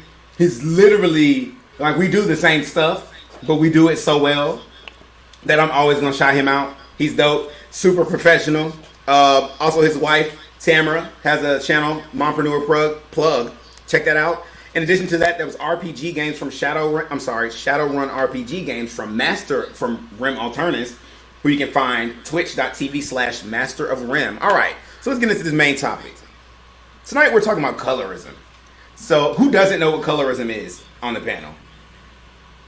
Okay, great, because that would have been awkward. Because they'd be like, "Why is they on the panel?" Literally, it's so funny. Like, I had 4 people hit me up being like, "I really want to do this panel," and we already had it full, so I'm sorry. But colorism, I first really got into understanding what it. I've always heard about it, but never called colorism until Love and Hip Hop. Which is why I love Love and Hip Hop, because it is ratchet, but at the same time, they really do talk about some really serious issues within the black community that aren't being discussed. So when it comes to colorism, it's the reason the storyline on Love and Hip Hop was this woman named Amara La Negra, which is Spanish for Amara the Black, is basically, she's a musician, but she's Dominican, but she's very, very dark skinned. Beautiful woman. And fine. And don't beautiful fine. woman. Yes, beautiful woman. I mean, like, there was an episode where she was crying, and I was like, how do you do that and still, like, look pretty? She was ugly crying pretty. She was doing the Viola Davis, but pretty. You know what I'm saying? No shade, Viola. Anyway. So basically, essentially, there was a back and forth about her. A producer told her that in order for her to make it mainstream, she was going to have to basically, like, assimilate to more Western ideals of beauty, meaning like straighten your hair, make it blonde, look more like Beyonce. He told her, which sucks because Beyonce literally like is anti that whole line of thinking, but she's so often used as the example of colorism. And I mean, it's not her fault, but it's definitely true that her visuals probably definitely, and I think she knows that, but she does what she does with her power to try to revert the attention back to darker skinned women and the beauty of blackness. Brown skinned girl being an example, Grammy nominated. So I figured we would talk about this because it's an issue that is prevalent in our community as black people, in the Latinx community, is Asian cultures. I don't think white people have this issue with themselves, at least. They do. I mean, they might. I mean, I don't know if it's like a cool thing to be like paler white or not, but I know that it definitely permeates outside of whiteness. Well, I mean, white people, like, it stems from white people, and it affects the cultures around them. So I wanted to talk about it and see what we thought about it. How do we feel like it impacts culture today? Do we feel like it's something that can be changed? And the effects of it, how people view that. Do we feel like it's something that can be not manipulated, but something that we can move past? Anyone would like to go first? Mo? It already is thank you. It's already starting because we're becoming, even with our entertainment, more of a niche culture. So you've had we as in who? America. Well, at just the entire planet is more niche. And when it comes to their entertainment taste. So you have more variety of television. 10, 20 years ago, nobody would have thought a show called Insecure with the Issa Rae would have been a top hit on HBO. That was something, that's not something that would have been thought of. Right. Or like the show you just talked about with, Lovecraft Country. Yeah, these are shows that 20 years ago, you'd be like, who? Right. And so basically, because we become more niche and there's more of a demand of content, you're able to have more people at the table. So we're going in the right direction as globally, but unfortunately, there's still certain stragglers that that are going to try to maintain the status quo. But I think we are moving in the right direction, and I think that given time, it'll continue. You don't think that is do you think that's a realistic view or an optimistic one? I see your Quanisha. I see your hand. It's more of a pragmatic view because you can keep saying that year after year, Oscars, #Oscars is so white. They'll have a little campaign saying, "Oh, we'll make it more diverse," right? And then 10 years later, you're basically at the same thing. Right back to nowadays, you have more. Let's face it, having an Oscar now didn't mean the same thing as it did 10 years ago. Because you also have Golden Globes. There's more work now, though. There's more work. Because really, that's what the Oscar did for people. The Oscar not only solidified that you should continue getting work, but you also ask for more money. But now with the amount of work out there, it's like, do I need an Oscar to have a fruitful career. Exactly. So, given it, I think time that being just pragmatic about the issue because it is steeped in colonialism. Uh Eventually, unfortunately, like that recessive gene of lack of melanin is gonna, Lack of just melon. lack of melanin. Excuse me. Oh, I thought you It's meant just A gonna lack. a lack. Yes, Okay. that's a recessive gene in the DNA. So as that's continuing to, So you basically saying the like black people gonna take over? I didn't say black people. I just said that Melanin. melanin. Okay. Multiracial people. Quanisha? Yeah, I was gonna say, I do agree with the fact that a lot more shows and a lot more just entertainment in general is getting to be a lot more inclusive for people of color and just because, well, black people, I will say, are kind of the blueprint, and we kind of set the standard and we set the trends and For what's cool. Yep, that's for what's true. cool. Yeah, we do. So Not we me, are but- getting more representation in media and in music and all these kinds of things. But coming back to the topic, I will say it is a majority of people with less melanin or people who could be construed as like racially ambiguous, who like aren't they're not like white, so they're a person of color, but they're not a mala la negra, like they're not like her dark. It's like this nice little like medium, just a little bit of color, so it's something. That's what I feel like is more in the media now. It's like there's just enough color so that hey, there's a colored person in this show. But as far as like dark skin representation, you don't see much of that. And not just in the black community, but just in any kind of person of color community. I just feel like the darker your skin is, the more hate you get. People don't like dark skin, no matter the community. Hispanics, they don't like dark skin Hispanics. Asians, they don't like dark skin Asians. They just don't like dark skin in general. No matter. I forgot about blackfish. Asia, yeah, well, I mean, I don't think the problem's going anywhere because pettiness isn't going anywhere, sadly.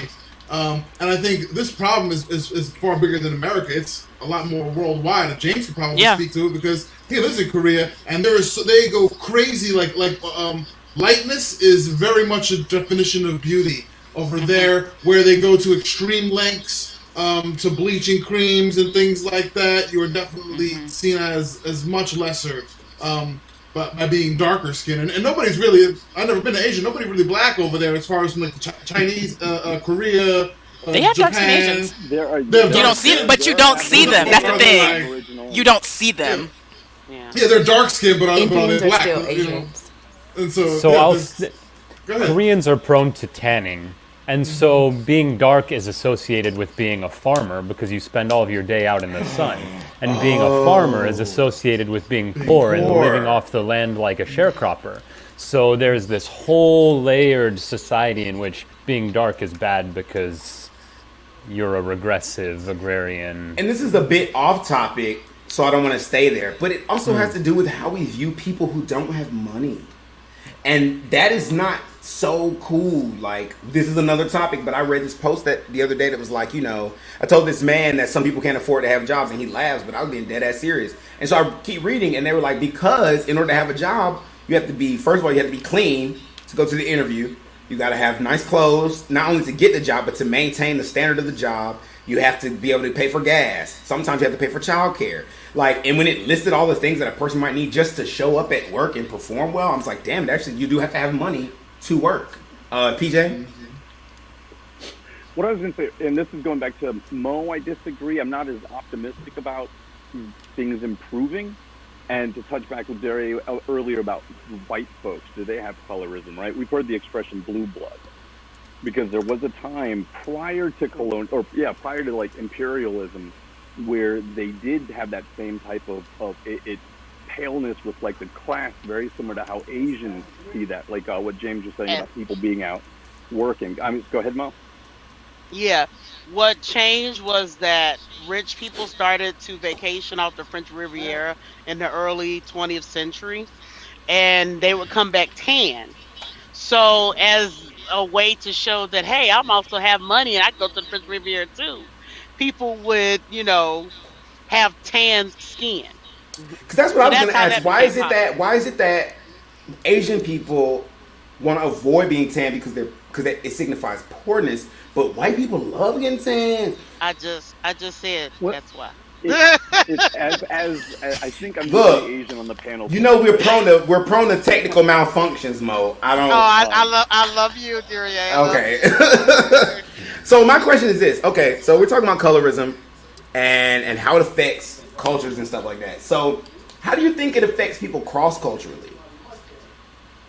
What I mean by cross culturally is like I don't know if I can explain what I'm trying to say. So we understand how within our own races it creates like this dissent, right? But then when you're talking about people, like when you're talking about maybe a person who's like light skinned black person, and then they're interacting with like white people or Asian people with white people or vice versa. Do you think that Asian people actively view white people as better because they're lighter skinned? I'll give you two things. Okay. So one, my husband is a Vietnamese son who is the son of immigrants who fled the Vietnam War, but he grew up in small town Indiana. So effectively for his entire life, he was the only Asian person in an overwhelmingly white community. Right. So now we live in an army community that's full of Korean Americans, and so he can cross between these two worlds of Asianness and American whiteness. But given his background, he's much more American white. Mm-hmm. The second thing is, I'm a teacher in an English language school here in Korea, and I have other employers who have come to me and said, please find somebody who will work for me. And I'm like, she's like, make sure they look like you. Eesh. And that is a verbalized conversation. Damn. Okay. I want to respond to this viewer comment from Jose, our resident pot stirrer, online, offline, in the air, wherever he's at. He's stirring some pots. Jose says, help me understand what's an effect of colorism. Okay, so I'm going to put it in reference because Jose, I believe you're Puerto Rican, Jose. Please correct me. Let me know. But in places like Puerto Rico, because Puerto Rico is such a melting pot of cultures, I think it's like Native American, Hispanic, Native American, European, African. There's so many different things there. You have people who are in the same family who some have blonde hair, pale skin, and some are dark skinned with hair like mine, and they're cousins, right? Got some gingers too. Yes, Robert. I was gonna say, can we talk about hair? Can we talk about good hair? Yeah, right. That's a better example. Talk about good hair. I want to jump into that. Okay, so that's a good example of colorism, saying like when black people, when someone says you have good hair versus bad hair is to signify like silky, smooth, straight hair. Bad hair is to be the antithesis of that. But the truth is, really neither is good nor bad. One is just seen as closer to white. And colorism is basically based off of that ideology. Like the closer you are to white, the better you are. So within my race, even though I'm not white, because I'm Asian, Hispanic, Asian, Latinx, black, I'm black or whatever, but at least I'm this much closer to being white because my skin is lighter or my hair is straighter, so I have good hair. And it's things that even people who may consider themselves pro-black might fall into, or may consider themselves pro their race might fall into when arguing with somebody. Oh, that's why you black as a XYZ and a third. That not only creates dissension amongst the people who are like you, it also creates this, it's more dissension, but it creates this, like, I want to call it like a violent environment around the people who you live closest to about something you really can't attain because you can't be anything other than what you are. So it also creates things like self-hate. People bleach their skin in the islands. And when I'm talking about like Jamaica, Trinidad, it is very common for people to go and bleach their skin. Like it is for us to get our hair cut. Apparently, I saw a picture of Black China. I don't know if it was Photoshopped, but she looks like a totally different person. She is like light China now. Mm-hmm. Well, she's not quite China, but she was hawking bleaching cream. So yeah. at one time. So, and what's crazy is she's a beautiful girl. If you ask me, she was beautiful. I mean, she's still, honestly, I'm not gonna flex. She still looks good. But I just, as a me, I don't think she needed any of the work she got done. But that's another effect of colorism. And you have to think about that. That's passed down. If you hate who you are, what happens when your daughter is not, what if your daughter doesn't, whatever genes you have that, like, there's probably, I'm assuming, just because you bleached your skin doesn't mean you're going to pass down bleached skin to your kids. So your daughter comes out dark and she wonders why, and you have to tell her why she should feel pretty even though you didn't. So are you really going to be passing on to her that feeling that she is gorgeous? Or are you going to be passing on residual self-hate? T? So I appreciate everybody's view. That's very like macro and a world view. But I can speak on like a micro level, right? Because I am fairly lighter and my sister is not my complexion. She's darker than I am, right? What that does is it creates self-hate, right? The thing that we term as self-esteem, we don't get it from ourselves initially. We get it from our parents or those who care for us.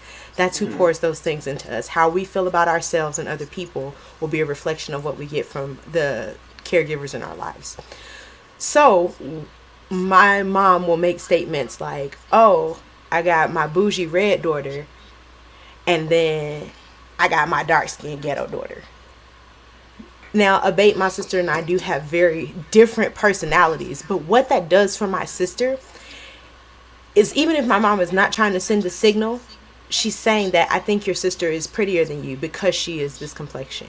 I think your sister is prettier than you. Like, before I locked my hair is really, like, really fine and real soft. Like, I can throw water in it and go about my life.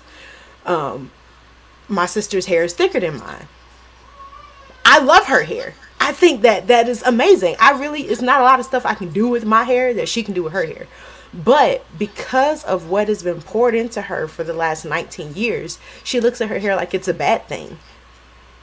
And she's natural. She's been natural all her life. And so the levels of self-hate that it creates then expands outside of us. And then we begin to hate other people who look the way that we hate in ourselves. Touche. Well, question is it like a degree of difficulty, when somebody refers to good hair or I see you, James. And that's why I'm jumping with that real quick. Because, like, I know with one of my cousin's hair, like, it's extremely difficult to deal with as far as combing and things like that. Now, not everybody is experienced in combing black hair, as opposed to white people hair or Hispanic hair or whatnot. I mean, how much does that affect, Let me say something really quick about that. Because the truth of it is like, if you're trying to take, if you're treating, like, how can I say this without making it sound like bad? You shouldn't really treat black hair like you treat white hair, because it's not the same. Like, and that's the problem. Like, for the longest, when you really look at I love Madam C.J. Walker because of the fact that she was, like, because of what she did as far as being a millionaire, but she did it while perpetuating whiteness, because the idea was change yourself, do all these incredibly destructive things to your hair to look whiter, but your hair won't last. So when you're like 50, your hair's gonna be falling out the root. It's not gonna be healthy anymore. So you wouldn't comb a black person's hair like you would comb a white person's hair. That's why white people don't use picks, because it's different hair. A really healthy head of black hair is good. Healthy hair is a different statement than saying good or bad. Healthy just means that Healthy just means that you've put the time and effort into nurturing it, giving it the right mineral, whatever it needs, not whatever whiteness decides it needs. So, like me, you know what I'm saying? Like, this was an accident. Like, this happened accidentally when it was a lot shorter. And then I just let it continue doing it. And I was like, oh, so that's what my hair does. That's what it is. So I hope that answers your question, Mike. Yeah. If it didn't, tell me, because I'm rambling at this point. No. I guess my question is more about just like, even with the knowledge of how to properly take care of your hair. I mean, is it still a difficult process? As opposed to doing anybody else's hair, you know what I'm saying? That's kind of different. No, it's just a different process. Different. Not I see you, PJ. More difficult. or brushing hair and stuff like that. You know, like, yeah, that's kind of more of a question. Here's if a white person, because white people have to wash their hair like every day, right? White person didn't wash their hair every day and didn't do anything to it for a long time, and then decided to do something to it. It would be hard for them to do because they hadn't been maintaining it, right? Mm-hmm. It's the same thing for black people. If black people don't maintain their hair, it's going to be hard to do no matter what you're doing to it. That's how it is with anything. If you don't maintain it, it's difficult. It's more difficult to get it up to where the standard that you want it to be. But it's not more or less difficult to take care of black and white hair. It's just a different process. Mo? The T. Get it first. Okay. So listen, I live in New Mexico, right? It's very few black people that are from here, right? And so in the city that I live in, there's a cosmetology school, and what they teach is ethnic hair. Okay, so this concept of black hair being more difficult is a taught thing, right? Based off your knowledge of, or lack of knowledge as to how to deal with it. So they teach about doing ethnic hair. And so I go into there and they're like, oh yeah, we have someone that can do ethnic hair. And I said, pause. Okay, check this out. I said, so what makes my hair ethnic? Explain this to me. Not in an argumentative way. I just want to understand your thought process before I correct you. And they go, well, it's the way that it curls. And I was like, okay, so if a Hispanic girl comes in and she has really thick curly hair, how do you refer to her hair? And they, without a shadow of a doubt, 100% of the time they go, oh, I just say it's thick or it's curly hair. But her hair is thicker than my hair. So now my hair is only ethnic because I'm African American, not based on the texture of my hair. So this is why you cannot refer to my hair as ethnic, because I don't have ethnic hair. I have hair that I could wash every day if I wanted to. And I used to. I also have hair that I could wash for every 60 days. I think the longest I went was like 65 days. And one of my friends is like Puerto Rican and Dominican. And she was like, how? My hair never smelled. I just got tired of it. Like, braiding it down. That's it. But again, those are taught thought processes that we have to educate people about, instead of even the thing about don't touch my hair, how black people are so like, no, touch my hair. I need you to understand that it grows out of my scalp this way, just like yours do. So we have to be really careful in those things. And I'm not saying everybody is okay with their hair being touched. I'm saying that for me, I'm okay about educating somebody and not just attacking your ignorance. So can I say... Wait. Because there's 3 of y'all that want to go. That the whole top row except me. So who I'm gonna steal Mo. Okay, so quick. So every time I have gone to a barber shop in Korea, after my haircut, I have had a glamour shoot. Every single time. Can I take your picture? And then they put me in front of a screen and they take to admire the work they've done. And there's always only one special barber in the barber shop who is qualified to cut my hair. Why? I mean, and it takes an hour to they cut love this hair. white people over there. I've been three times. Some Asian hair is really thick. They have a lot of it. Some Asians have a lot of thick hair, and while it may not appear that way, it is in density. Right. Or how much of this could be due to American imperialism and military occupation through most Korea. of the world. All of it. All of it. Right. And it's even more than that. It's also for the last 100 years. So here's my thing, and I'm gonna say this. Oh yeah, you go, Mo. Because I don't think I should say what I'm about to say. All right. So here's the thing about you could touch my hair. That's fine for you, but I think the issue with a lot of black people is that we're kind of people are tired of being fetishized. And when, a person that you don't know comes up saying, oh my God, how did you get your hair like that? It's basically you're fetishizing that look. And it's like, you know what? I'm not your, I'm not your, plaything. I'm another human being. So it goes back into the category of black people being either subhuman or superhuman without the capacity of just being human. Yes. No, I think sometimes people just think more highly of themselves than they ought. Yeah. A lot of times that is just a lack of knowledge. Now, I'm not disagreeing with you. I do believe, yes, we can be fetishized. And so I agree with that. However, listen, me and you were talking about we have to create the knowledge. Me and you were talking about that, It's not black people's job to give that knowledge. because it's guess just the not. way- Because there's wait. There's an artist named there's a cosmetologist Brad artist Mondo. named Brad Mondo. He put up a flashback video where this woman of a Caucasian descent had double bleached her hair blonde and decided a couple of weeks later to go back and relax her hair. A black And when woman? You said a white no, woman. no, I right. said You said that. Caucasian You descent. said that. You did say that. Yes. So Because I just thought I was like, immediately- this is horrible. Why would they do that? Right. So, and on top of that, it was a drugstore box kit relaxer.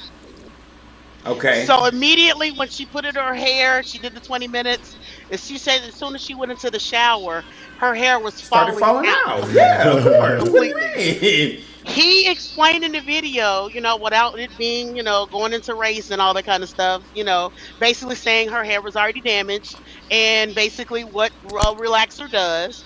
So it's not our responsibility as black people to teach them because they know how to teach themselves is what I'm basically trying to say. And at the end of the day, I think it's like this. Okay, you have to, I agree with Mo. You have to put yourself out there a little bit. Like, we as people don't want to look dumb, stupid, or like we don't know everything, right? That's we as people. We don't ever want to look like that. We don't ever want to just be humble and be like, hey, I don't know, right?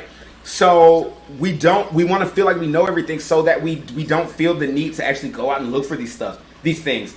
So we do one or two things. We either hate it because we don't understand it, or we ignore it and pretend like it's not a problem. The ones of us that don't do that are the ones who go out there and figure it out by looking dumb because they're asking the wrong questions. But every time I've asked the wrong question, I felt like an idiot. I felt bad, but then I gained something because I either learned, okay, this is how I handle X, Y, Z, and the third. Like you have to learn from your failures in this way.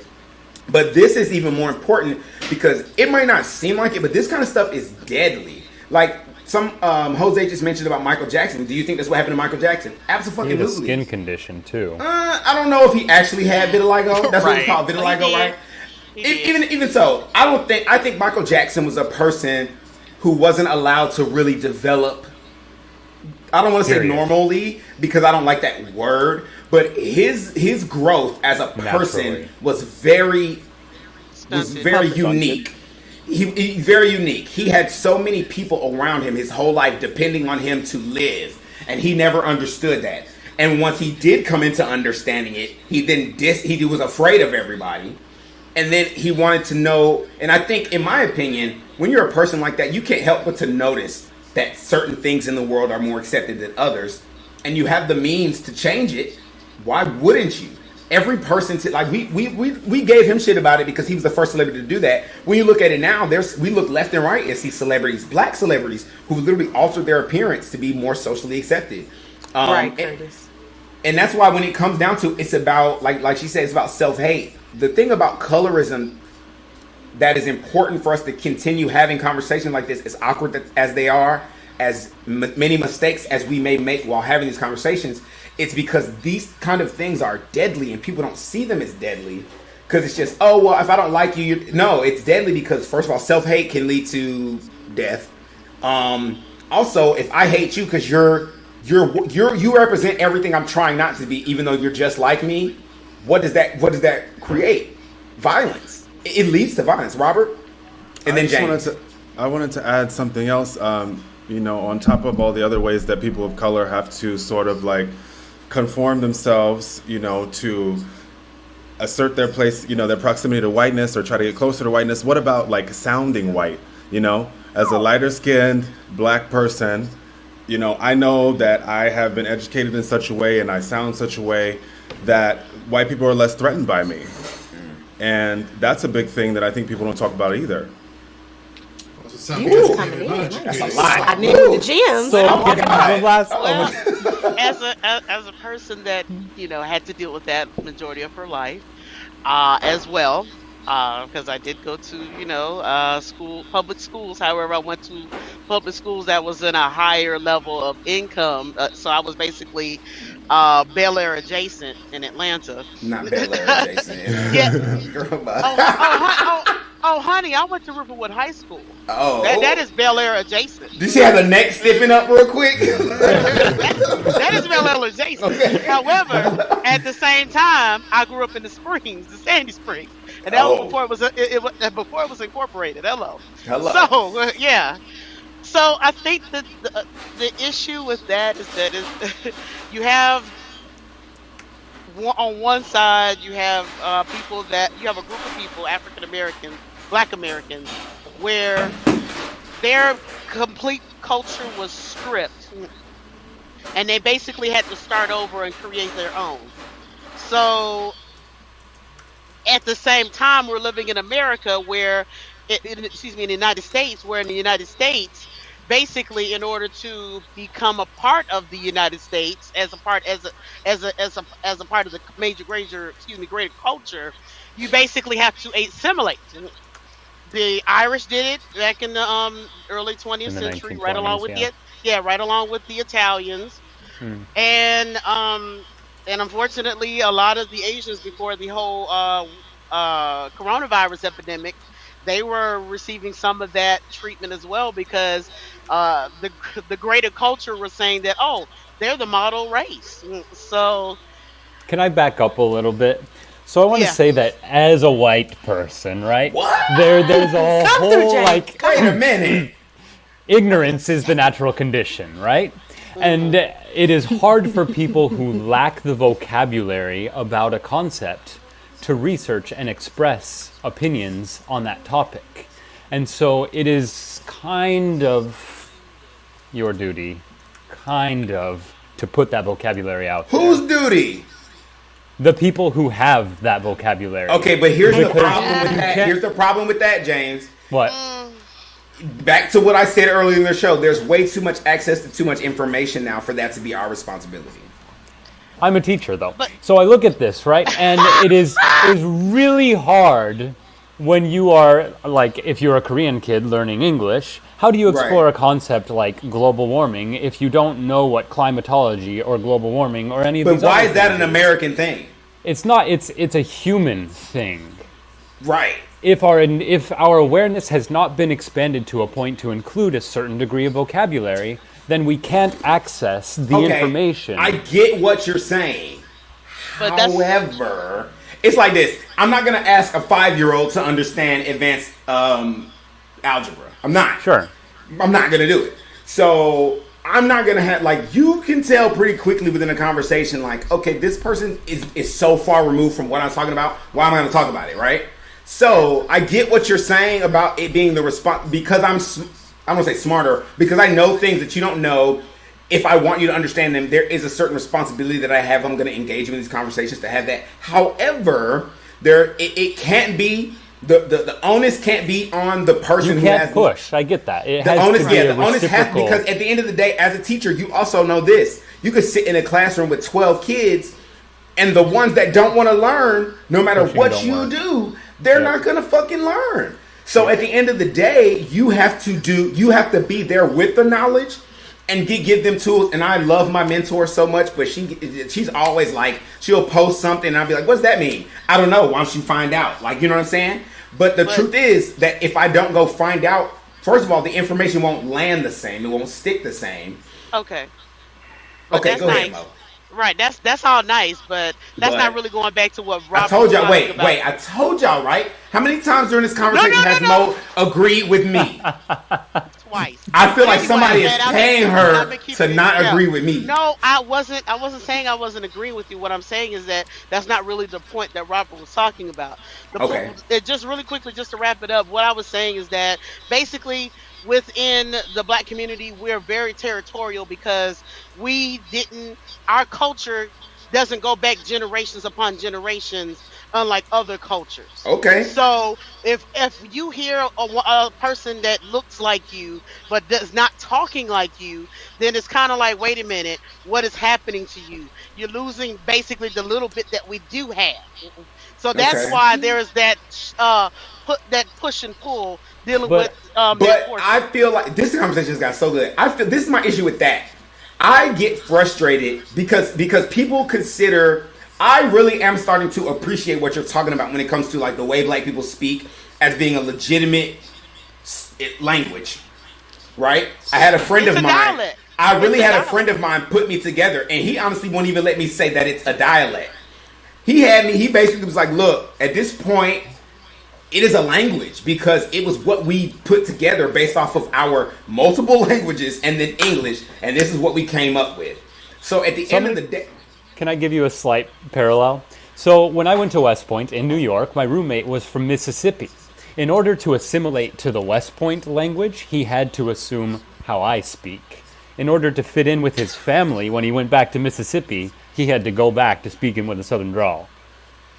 I don't think that's the same. Back and forth. I get that's code switching. That's different. That's code switching. That's code switching's a little different. I just want than... us to stop calling it talking white and just start calling it what it is, or speaking correct English. It's no, not. No, that's not it's necessarily not what it is. That's even worse. But I think we're talking about like adapting to a culture for survival. And hence, that's the definition of code switching. Yeah, we had to do that in order to get jobs, in order to be, live in this neighborhood, in order to do whatever. In order to reach a certain pinnacle of success, there are certain people who cannot assimilate by looking a certain way. So we have to do other things in order to get by. And what that's one of the sucks things. is this right here. At the end of the day, what it is the standard right now, whether certain people want to accept it or not, is whiteness. And that's what's being attributed. And so when I say whiteness, correct me if I'm wrong out there, and this is how I've understood whiteness to be. Being white, male, heterosexual, rich. What's the fifth one? There's 5. White and Christian. Those are the 5. Yeah. Basically, anything that you can do to become, if you're not one of those things naturally, whatever you have to cling on to. That's why in the black community there's such dissension between men and women. Anything that is seen as feminine is less than, because it brings you closer to whiteness. Anything that's seen as not Christian is looked down upon. There's these anything that's seen as anywhere near not heterosexual. And that's the thing that's happening. So until that standard is not that, until the standard is literally just humanity, we're always going to deal with these kind of problems.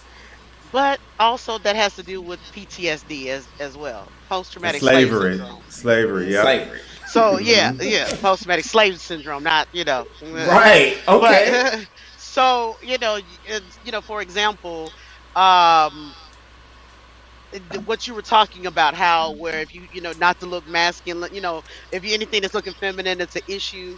Well, we were kind of forgetting that times of slavery, there were things called butt breaking and things of that nature, where where men were basically broken in, so to speak, by their slave masters, or by their or the overseers. So yes, so of course there's going to be a more fragile layer when it's dealing with masculinity. When you have that type of trauma that's never officially been dealt with as a community. Right, man. I'm so sorry, you all. I'm gonna let PJ, and then we're gonna go to our final thoughts. Go ahead, PJ. On that, right? I've wanted to say this. That there's different types of colorism, because traditional Asian colorism is based on class and beauty and things like national origin, and those are things like tribal conflicts going back hundreds of years. Mm-hmm. What we're kind of talking about here is colorism based on hypo descent, the one drop rule. So the further this idea, the scale of moving between white and black, and Mo touched on the honorary white category, which we saw in history with the arrival of the browner Europeans, Italians, the Poles, the Irish, Southeastern. They were not white until it benefited the white power structure. So they were, and Asians are now on the threshold of that model minority myth. That's why like white and Asian children, like mixed race children, are more likely to be accepted as white than, say, a black and Asian child would be. You know what I mean? So that was my piece. That's it. Okay, we're only going to final thoughts literally because of time. However, in the coming months, things are going to be changing. We're going to be having a few new podcasts join the fray, and we're going to have some Twitch exclusive content, which means that if you aren't on Twitch, you need to get over to Twitch, because we're going to have a lot of really fun activities coming up, especially something on my birthday. which is a really cool event, which we're not ready to announce yet, but it's coming. Hopefully all of you can join us for that event. But we're going to go to our final thoughts. But first, let us pause for a brief ad break.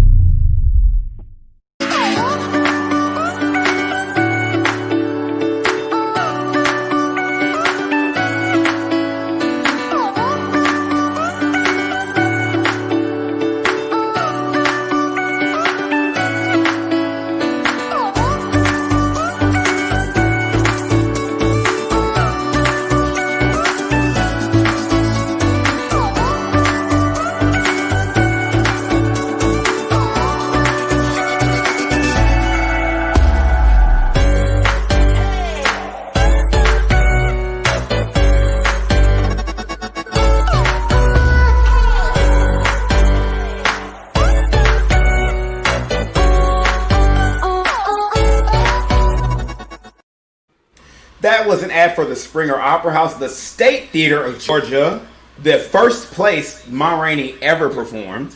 They're also home to The Spot, which is a newscast, which I host, produce, write, and do all the stuff for, except for the concept was Allie Kent and Danielle Patterson. So basically, their season's still going. They're adapting to the changes with more announcements to come, so make sure you check them out.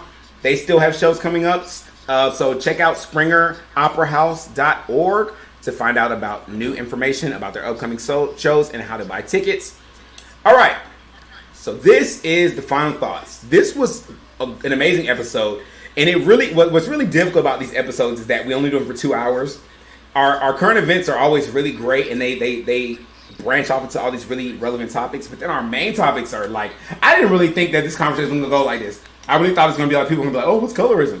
And I was about to be like, oh no, but everyone had so much to say. This actually might be one we revisit later on, because I think it's just very deep, and it's a lot deeper. I think we only just peeled back like the first few layers. So I would love to revisit this topic. But right now we're going to do final thoughts. If this is your first time to Talk It Out, final thoughts are where we basically, each panelist is going to tell you what they either gained from the conversation, what they're hoping you gain from the conversation, or just anything they want to leave as a final thought, whether it is the main topic or from our current events. So I'm actually going to start with PJ, because I really just what you just said just landed on me. So I'm just like, you know what? Let me hear some more from PJ. All right. So because, this is my second time on, I wasn't going to get caught flat-footed. I actually kind of typed up a little on my final All right. thought. Look, All right, so let me, wait. Anybody else who wants to be on the show, I don't know why people think this is professional. Have y'all met me? What do you mean? But I love that everybody else tries to be professional so I can be as ratchet as I want to be. But go ahead, So, all right. So we can't have For nice a long things. time now, the conversation on race in America has revolved around the white over black binary. And with every day, though, we're becoming more aware of how limited that conversation can be when we're limited to that dichotomy. So as we move forward as a nation in destroying these old structures of racism, we also have to recognize the very real existence of colorism within all of our cultural subgroups. And at its worst, colorism can be just as ugly and just as dangerous as good old racism.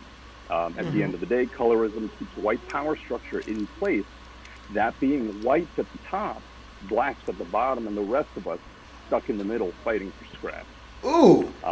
So moving forward, I think the way to do it is to establish a interracial coalition that works together and moves forward together, regardless of where we fall on the scale of skin color or skin tone. Excellent. That was PJ Von Savong. Was that? Did I say it right? Von Savong, you got it. All right. Yes. You can find his blog, thepjvong.blogspot.com, or Twitter at thepjvong. Vaughn. All right, PJ, that was great. Thank you. Let me hear from my buddy who's been super quiet this episode, Mr. Saputo.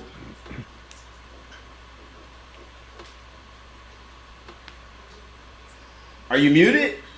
Yes, you are muted. Okay. Having a whole conversation. Yeah, I Have you been muted this whole episode? Is that why we haven't heard from you?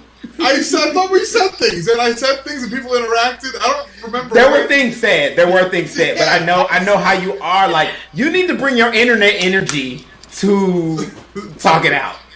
But go ahead. Well, that's a whole nother conversation. Right. Yeah, so, I mean, I don't think any of this stuff ever goes away, because so long as somebody is blacklisted, and that's a bad thing, or if a white knight comes in to save you, you know, it's so indoctrinated into our language that it's hard to move past that. So that's the part that's sad about it. Is just to be aware of it and to kind of not perpetuate those things yourself is the only thing that you really can do. And if we're building our own dialect or language, right? Apparently, talking black's a language, so it is. Maybe factor that in. You know. Also, I would rather talk about Star Wars. Yo, when it comes if you came early like you were supposed to, you would have. Hello? Me and PJ was going back and forth. Thank you. I needed that. Thank you. You okay, Mike? You okay, Mike? I think she just snatched you up a little bit. Okay. Look, not gonna come at me. All right. So that was Mike. You can find him on Instagram at getbit730. Now, find me on Cash App. And is it the same? That's the same one, Cash App. Okay. Cash App $ getbit730. Next, let's hear from T. My final thoughts is I just want to encourage everybody to think outside of your community and your limited view from what you grew up in and around. And we as Americans look at things on a more micro level, only caring about this. And I encourage people to look at things on a macro level and look at colorism on a macro level as well, or how we educate people about our cultures on a macro level and not necessarily on a micro. Some people really are ignorant, not because they don't want to know, they just don't. And so I do think I encourage you to try to teach people before we judge why they're ignorant, because there's a lesson in everything. So that's it. You know who says there's a lesson in everything, and that is her catchphrase? Jennifer motherfucking Hudson. Wow. And I didn't even do that one. She did it. That was her. Full circle. Full circle. Right there. That's why I love this show. That was T. And that was some really good advice, especially because she added that tag at the end. All right, next, let's hear from James. I want to say, first, we were just getting good when it came to final thoughts. Listen. And that hurts me so much. But I want to say, being ignorant is okay. Not fixing ignorance is not okay. And also, it's okay to take notes and research after the fact. And I have a full page of stuff that I'm going to go dig through later today. I'm going to bed. So thank you all. Oh, I can't go to bed. Right, it's like morning time where you are. I have to go to work. Wow. Dope. I really like that. Do research. Awesome. That is James. We don't have social media for you, do we? Don't worry about me. Okay. Next, let me hear from my homie Quan. What's up, Quanisha? You and Mike have been holding down the y'all been sitting here interject. I like it. Well, just throwing some things out there. Mine was going to be what James said, to not be afraid to do research. If anything that we mentioned on the show today, if you didn't know about it before, or if you knew kind of a little bit about it, or if it piqued any of your interest, don't be afraid to go and do research, because like you mentioned, Duryea, there's so much access to information. There's no reason why, if we mention something on the show that you don't know about, that you should still be ignorant the next time the show comes on, because you can look it up. And so, just do your research, figure out how you can be a more compassionate human being, and we are all human on this earth, and we should all just learn to get along, and if we can't get along, at least be able to be civil towards each other. So those are my final thoughts. That was Quanisha. actor extraordinaire. You can find her on Instagram at Quanisha Boo. That's QUANESHABOO. Cash App $, Quanisha Boo. Oh, and Cash App. Oh, so Mo, you started a trend. Cash App Listen. $, Quanisha Boo. You can That's send me Mo. money. That's Get Bent, and that's Quanisha. I'm about to add mine permanently. Do it. I don't know why I ain't asked y'all for no money. Can I get $5, please? All right. Next, let's hear from Robert. Okay, I was going to say, please don't do me last. So, I don't know. This was a great conversation. I really enjoyed it. I really love what PJ had to say about seeing everything in between black and white. Like, we always forget about our brown brothers and sisters, and I really think that it's important to educate ourselves on all the things in between. Physically getting outside of your box, I think, is amazing too. Like, having traveled around the world has been so beneficial for me, and I think that it just does so much for your worldview. Obviously, now we're in a global pandemic, so only do that if it's safe to do so. But like going these other places and just like feeling small and soaking up culture and other experiences, it really changes you as a person and the way that you see the world when you're able to really put yourself in someone else's shoes. I think that if a lot of us had more experiences like that, there would be a lot less division in the world. Agreed. Yes. Get outside of your box. If there's anything that this show, the theme of this show is like, get outside of your box, man. Great advice, Robert. That was Robert, model, photographer, aspiring photographer extraordinaire, entrepreneur as well, right? Bet. I'm always working on something. Listen, I only saved Mo to the end because I'm gonna go right after her, just in case I don't like what she said. So, but here we go.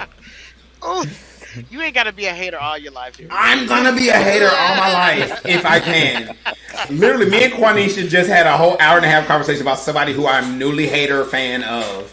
When I call a hater fan, I mean every time I see you, it's smoke on the internet. Right. But y'all find out who she is in about August.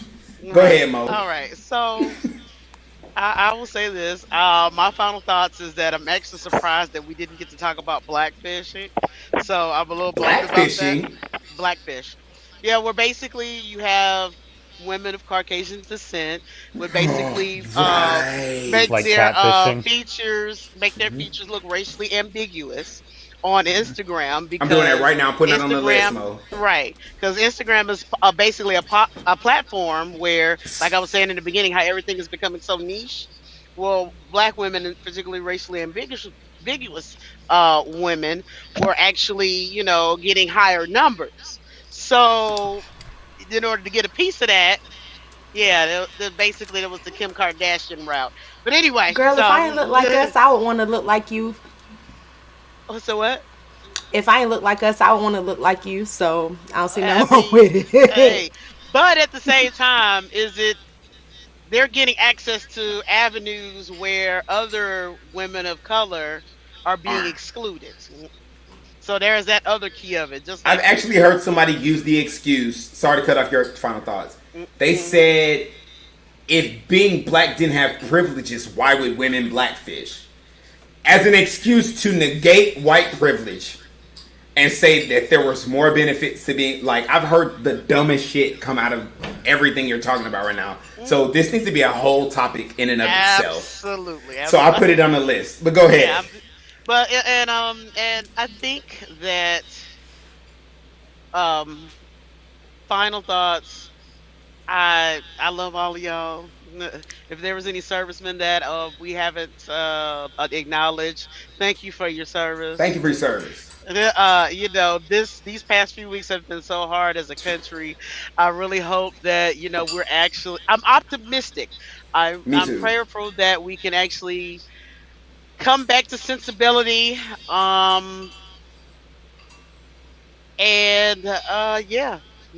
That's it. I'm not gonna belay the hour. Just be blessed and protect your marriage. Oh, and one last thing, make sure that you give any amount of donation. No donation is too small to my Cash App at $Mo Smith Pro. That's MoeSmithPro. P as in Paul, RO. I appreciate Ricky for putting that up there.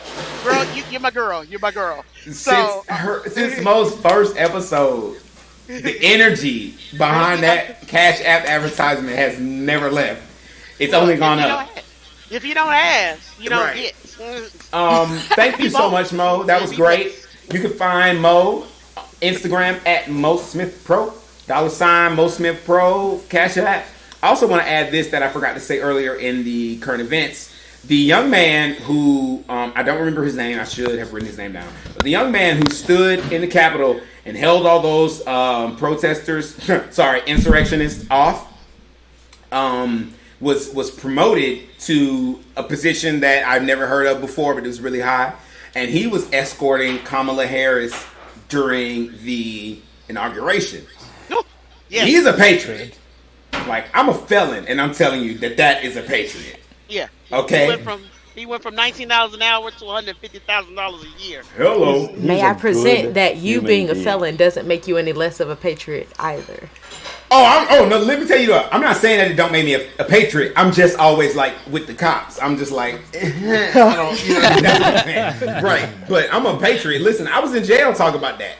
And it's crazy. In jail is where this concept came up with Talk It Out, because I would talk to people and they'd be like, how are you, not only you black, you're a felon too, but you talk about being so patriotic. It's like, yeah, I'm a veteran, but also like, I really believe in the values that this country was like, I really believe in life, liberty, and the pursuit of happiness. And that is like, to me, what people should have, period. And so I feel like if we as a nation can actually attain a situation where that is the goal, to ensure that everyone has access to those three things, then we can be an actual example for the rest of the world and then create that for them as well. But that's why I'm patriotic. Hamilton soundtrack. Right. I haven't seen Hamilton. I haven't seen Hamilton for the same reason that because I don't fall in line with the, like, to me, I'm like, fuck Hamilton until I feel in time out. So I've been listening to the soundtrack since 2016 when it first came out. So just seeing the play just enhanced what I already knew. Right. Yes. Well, right now, what I'm listening to on repeat is I just got into the City Girls, okay, and period, okay, and that's all I'm listening to right now. Oh, and Big Lotto. So I might follow back around to Broadway, but right now that's and Amile. Hey, so all right. So thanks everybody for joining us. Before I do my final thought, of course, I have to thank my panelists. This was an incredible conversation. James, you're right. I get so frustrated because like we have some really dope conversations after the show. Sometimes we do an after show, but eventually what we're going to do is we're going to find a way to bring that content exclusive to Twitch. So please continue to follow us twitch.tv/DayGamer. Daygamer is spelled DayGaymer. You can also, I would also like to thank everyone who's watching us, whether you're watching us and you didn't comment, whether you've been commenting the whole time, whether you're a panelist who wanted to be on this episode and couldn't, so you commented. Thank y'all so much for supporting and sticking with us. Stay with us. We have a lot of great content for y'all because y'all are dope. So my final thought is basically and I usually don't do this, but everything everybody else just said. Like, I didn't realize that this content was going to get as deep as it got. Ooh. Hello? Oh, I thought I heard just followed you echo on Twitch. Oh, okay, bet. Yeah. I didn't realize this content was going to get as deep as it got. And it just really reminds me, and I'm going to piggyback off of Robert and PJ. Yeah, it is about more than just the black versus white, because there's so much in between, and there's so much about every culture that we can learn from and we can be better about. Every culture that you think is horrible out there has some positive too, because you have to think about it. Like, as Americans, we're given this propaganda that certain nations are bad and out to get us. But what do you think those nations are told about us? At the end of the day, to a lot of nations, we're seen as the bad guys. So, and we don't, and a lot of Americans don't feel that way toward other cultures. So Get outside of your comfort zone. Don't listen to everything you're told and just take it. Even if you feel like it sounds good, even if you trust the source you're getting it from, do a little work behind it and be like, okay, but just let me double check. And it might confirm, it might strengthen, it might teach you something even beyond what that person told you or that source told you. Work. The kind of work that we're trying to do as a country, as a world, is hard work. It's not easy work. We're trying to fix the planet and keep it from melting. Okay, goddamn, like that's the best way I can really put it. We're trying to stop a star from melting our planet at this point. That's our biggest issue, and we're not even acknowledging it. We need to really open our minds and be open to the fact that this is not going to be easy work. It's going to take uncomfortability. It's going to take a lot of strength, and it's going to take a lot of unity. I love you guys so much. Thank you all so much for joining us on Talk It Out. If you've joined us before, I want to remind you, if you haven't joined us before, I want you to go over to our YouTube page, click like, give us a comment, subscribe to our channel, and click the notification bell so that you are notified whenever we get new episodes. And the next time we're live, make sure you come and share with us. That's every Thursday, 8 p.m. Eastern Standard Time. Next week, we'll be discussing globalism versus nationalism, which I actually don't know a lot about, so I'm going to have to research this one time. All right. I love you guys so much, and I want to say and remind you that Talk It Out is a place where people of opposing views can get together and have a healthy and productive dialogue in a respectful way. Keeping in mind that it's not always about proving who's right and who's wrong. Sometimes it's just about proving that Mo is wrong. I mean, sometimes it's just about proving. The audacity! It's just about listening and being heard. Have a good night.